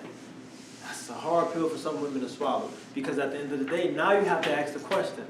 If it's not for the woman to correct the man, then who corrects the men? Who do the men submit to? Who? Most High. Now he said the Most High. Now I'm gonna play with that for a second. All right. You wanna know what happens? He said, now it wasn't his first answer, so I'm gonna give him that. It wasn't his first answer. But we're gonna play with it. He got the first one right. Yeah. But so we're gonna play with it because that's actually common as well. Mm-hmm. Where the man says, I submit to Yah. Yahuwah. That's who I submit to. Yahoo. Problem with that is this. Is that mentality isn't backed up by scripture as well. It's not. That mentality where you can just renegade your way around the world under the guise of submitting to Yah. It's not a biblical concept. It's not.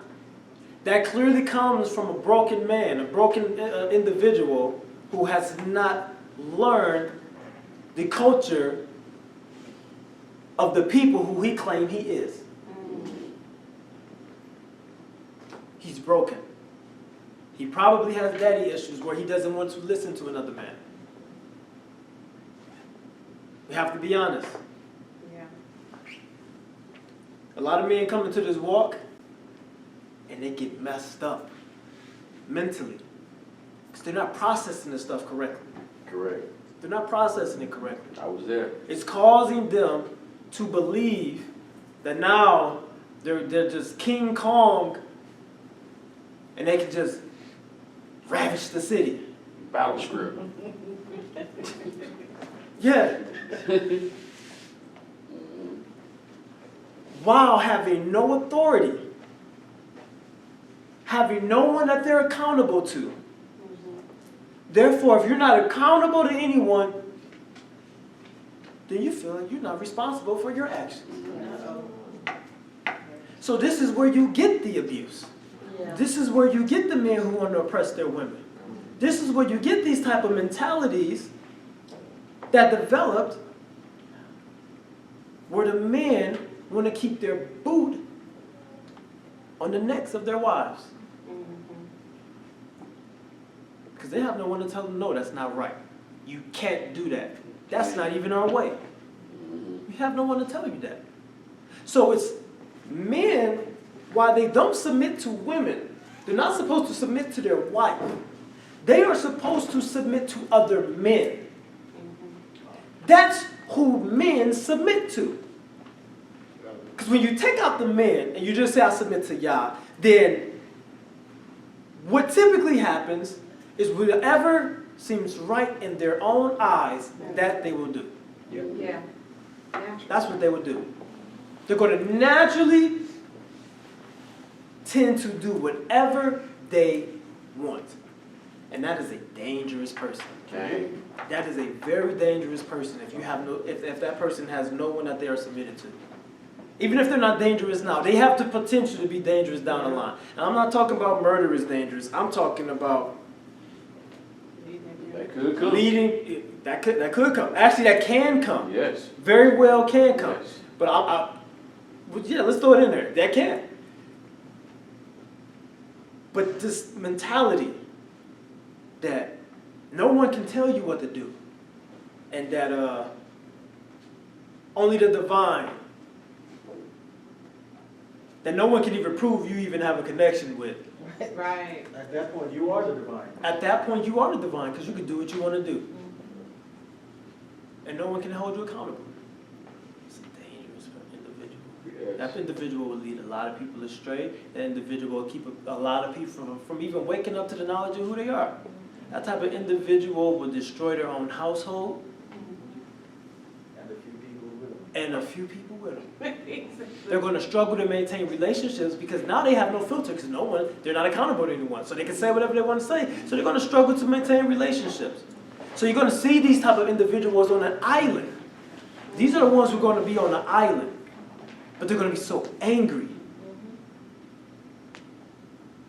And if you disagree with whatever they're projecting among you or people, then you're wicked. So they try to demean you and bully you into seeing things from their perspective. But submission was so ingrained in our culture. Like who did the text say was the most meek man in the world? Nope, not Abraham. Oh, Moses. Moses. Who did Moses worship?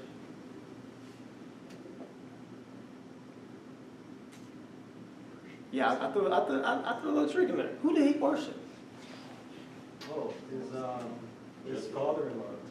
His father-in-law. Jethro? Not Yah. Of course he worshiped Yah. Of course, that's a given. But there was a minute, I just closed out my PowerPoint. I hope I ain't deleted it.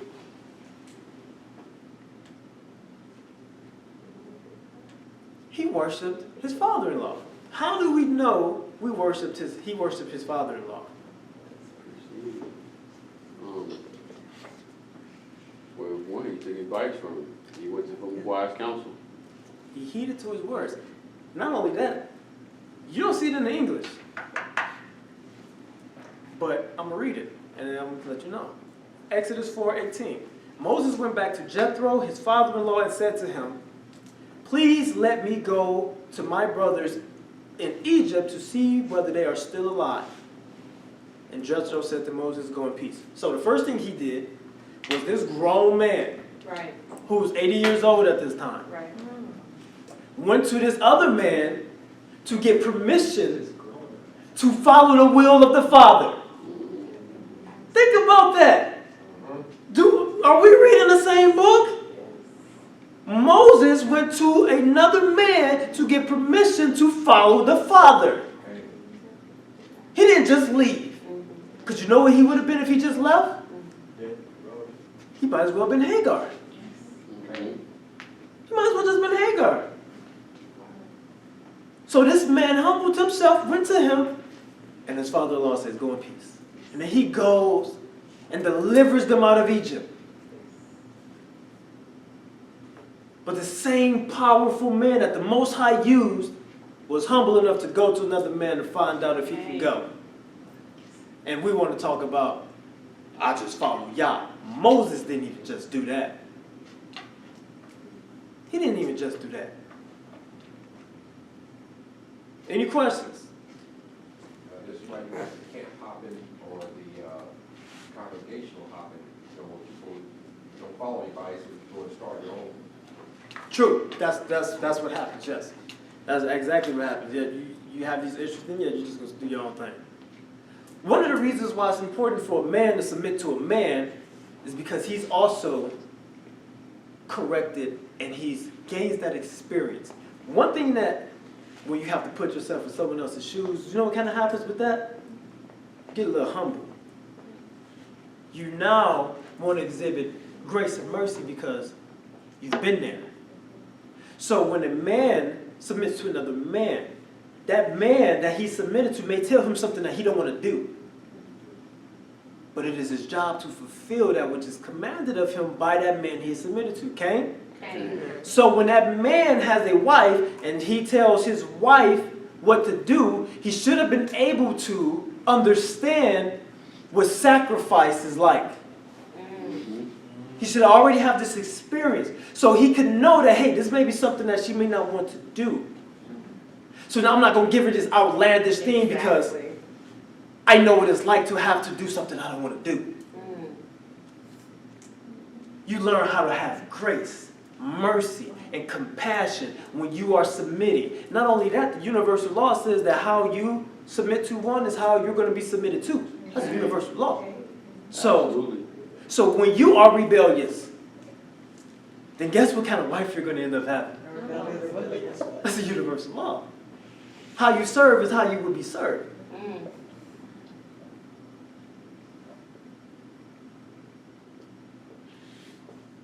We're going to talk about that. Mhm. You learn when you have to submit. You learn, you get these experiences. So then now it's your turn, and you are now instructing your wife. And you have even if you're married and you still have these people who you're submitting to, you're now she's able to see you submit. She's able to see how you respond when someone tells you to do something.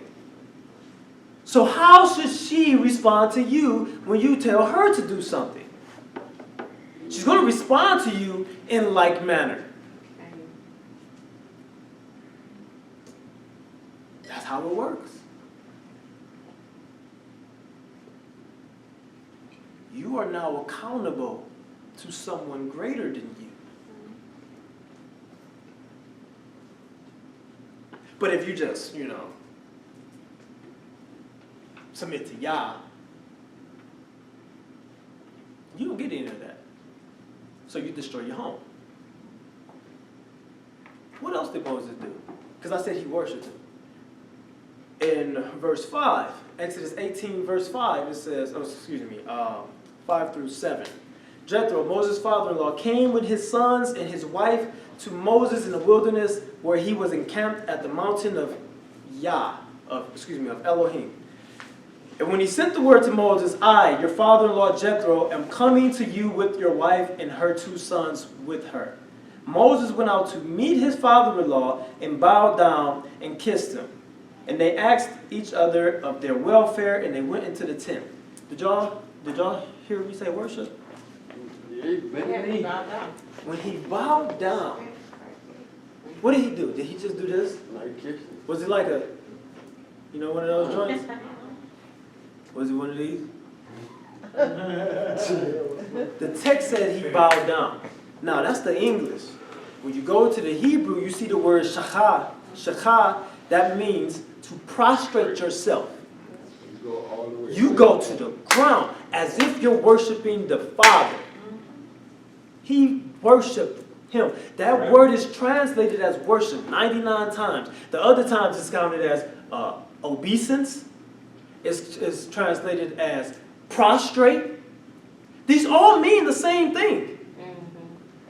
That he went down to his face. As some of y'all probably used to do when y'all was Christians crying on the altar. Uh-oh. Went down on his face. And he worshipped him.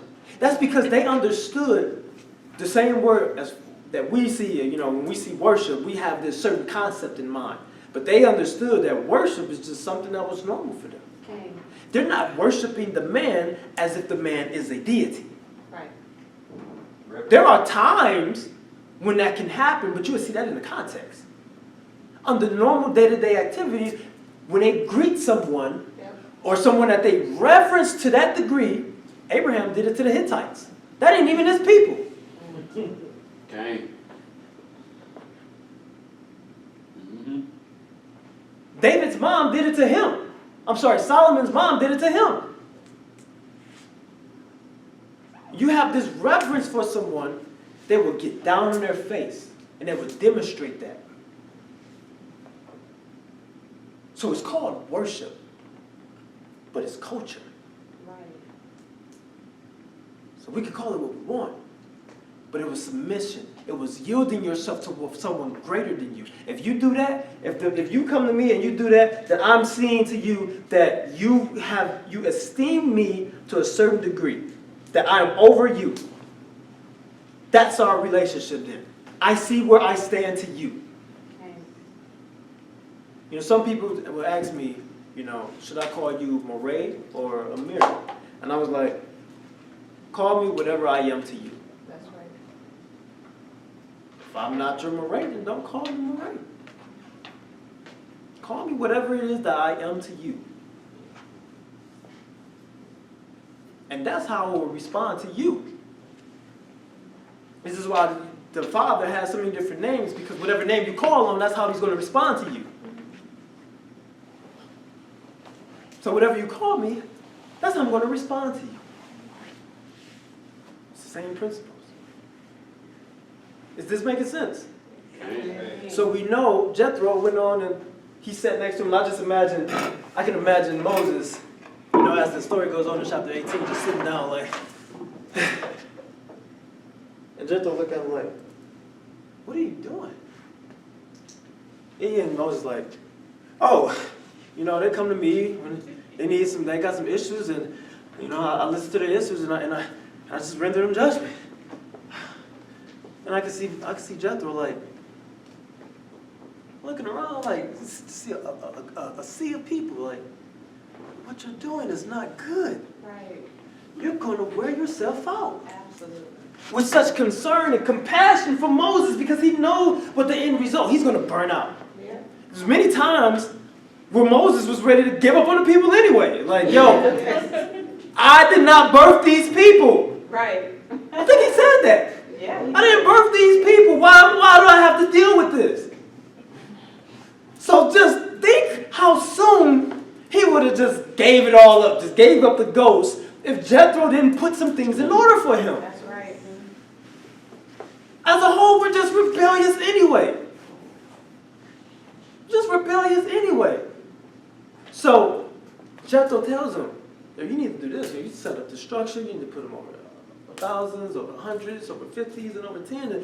And then you let them judge the people. And when they got a hard case, then they bring that to you. But all that other stuff, man, you let them handle that. Right. And Moses said, no, the Father has appointed me. I'll submit to Yah, not man. He would have been a fool. Man, he didn't do that. What does he do? He listened. He yielded to what his father-in-law told him, which was sound what? Wisdom. Verse 24. So Moses listened to the voice of his father-in-law and did all that he said. He yielded to the voice of wisdom, to the voice of experience, to the voice of one greater than him, who can see things at a different perspective. I talked about perspective a couple weeks ago, and I said, when you judge leadership, we always judge it from the wrong perspective, because we're looking up. And I can picture like a cliff, where the leader is at the top of the cliff, and you're down here, and you're trying to judge why he's doing or saying what he's saying while he's up there. And that's not saying that leadership is above reproach or above correction, but I want you to always keep in mind the perspective that you may not understand why a certain leader does what he does. So if there's a way that gets clarification on that, do so, because you don't understand why he's doing this, because you can't see behind him. You can't see what's at his feet. Or what's out there. Or around him. That's right. So when you're looking up and you're judging that leader, not knowing what he has to deal with and why he's making the decisions that he's making, you are in error, because as he looks down, he can see the whole thing. So if he can see a canyon over here and over here, he's going to say, don't go over there. Well, this person is trying to restrict me. But he can see the wide view because he's at a different leverage, at a different vantage point.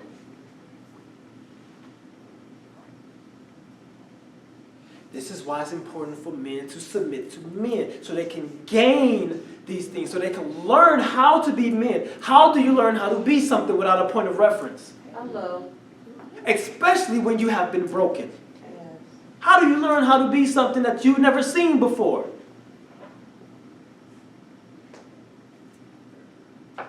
Please let me know. It doesn't happen. So Moses listened. Matter of fact, Jethro went on to say that now obey my voice. I will give you advice and God be with you. Listen to me. Listen to what I'm about to tell you. And Yah be with you. And then he went on to tell him, do this, do this, do this, do this, do this. And it'll be well with you. And he listened. And it was good. It was good. But when we have this mentality as men, as no one can tell us what to do. No one can correct us. I understand you don't want your wife going off to the moray and the pastor. Okay. But who's there to guide you? Hello. You're trying to guide her. Who's there to guide you? She sees. Oh, you don't need guidance, huh? You got it all figured out. You don't need guidance.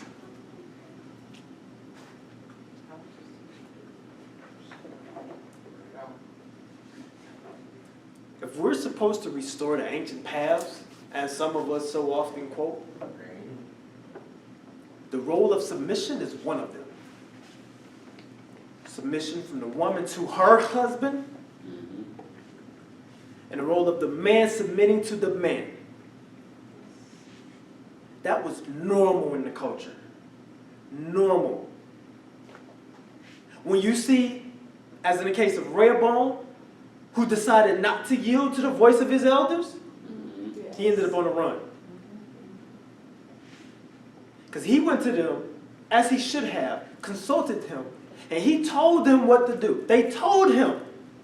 Yep. But instead of listening to them, he decided, no, I'm going to talk to my friends. Yep, talk to his I'm going peers. to talk to my peers. Gotta go up.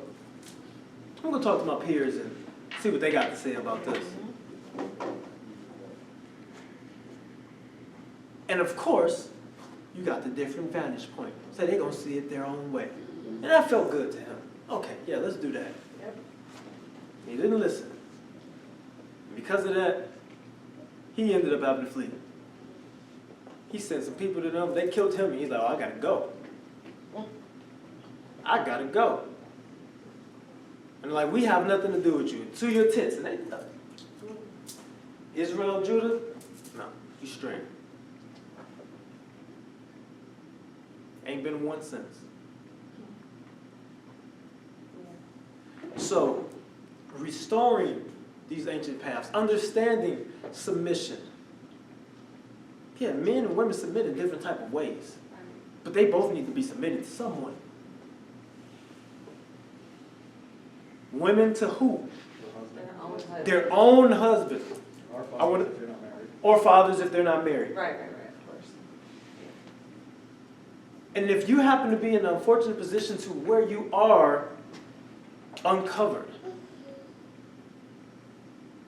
So you're not in your father's house, you're not married, but you understand its importance, then you have to seek out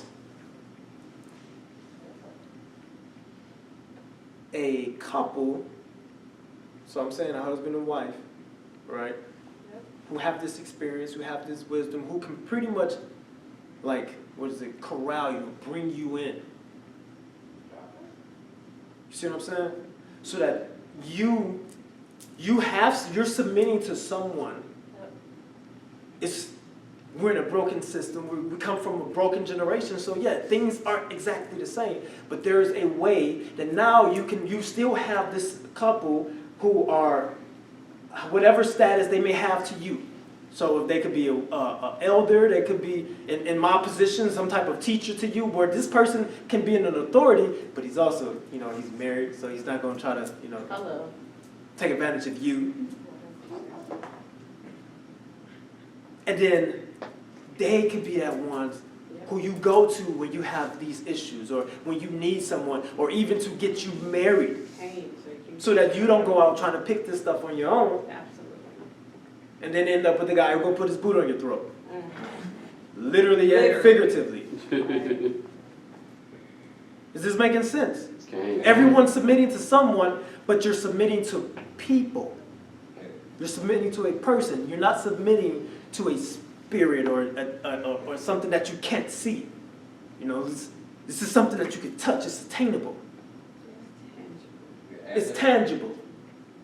And that part about they need to have fruit. They need to have, thank you. Those people have to have an elder. They need to have fruit. So, what does that mean? We know what fruit is, right? We're about to be done. We know what fruit is. That's an established pattern of works. What have they done?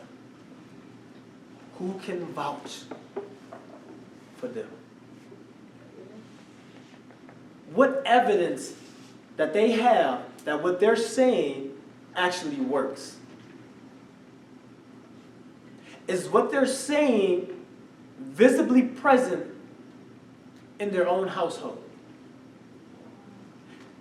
Because guess what? If I was talking about submission, right?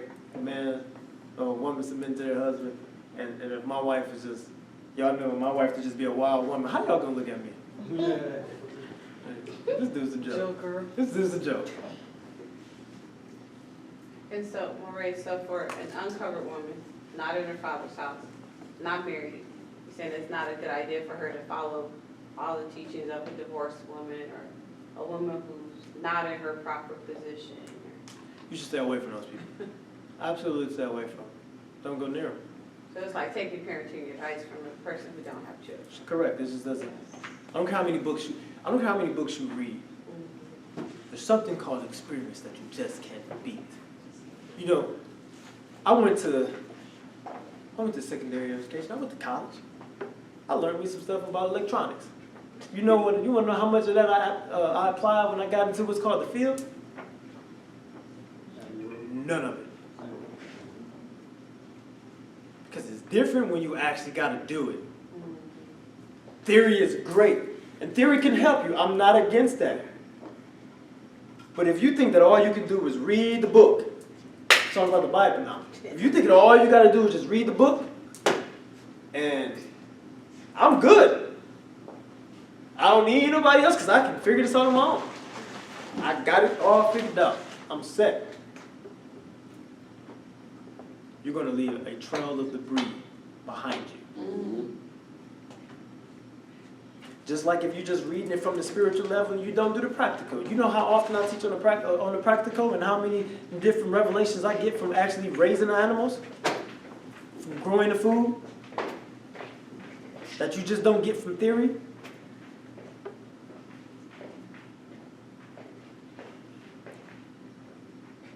Men and women have to submit. They're just submitting to different offices. Mm-hmm.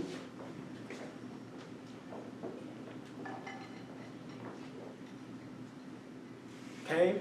Okay. All right. I had other stuff in there. I'll just have to. This has been 2 hours.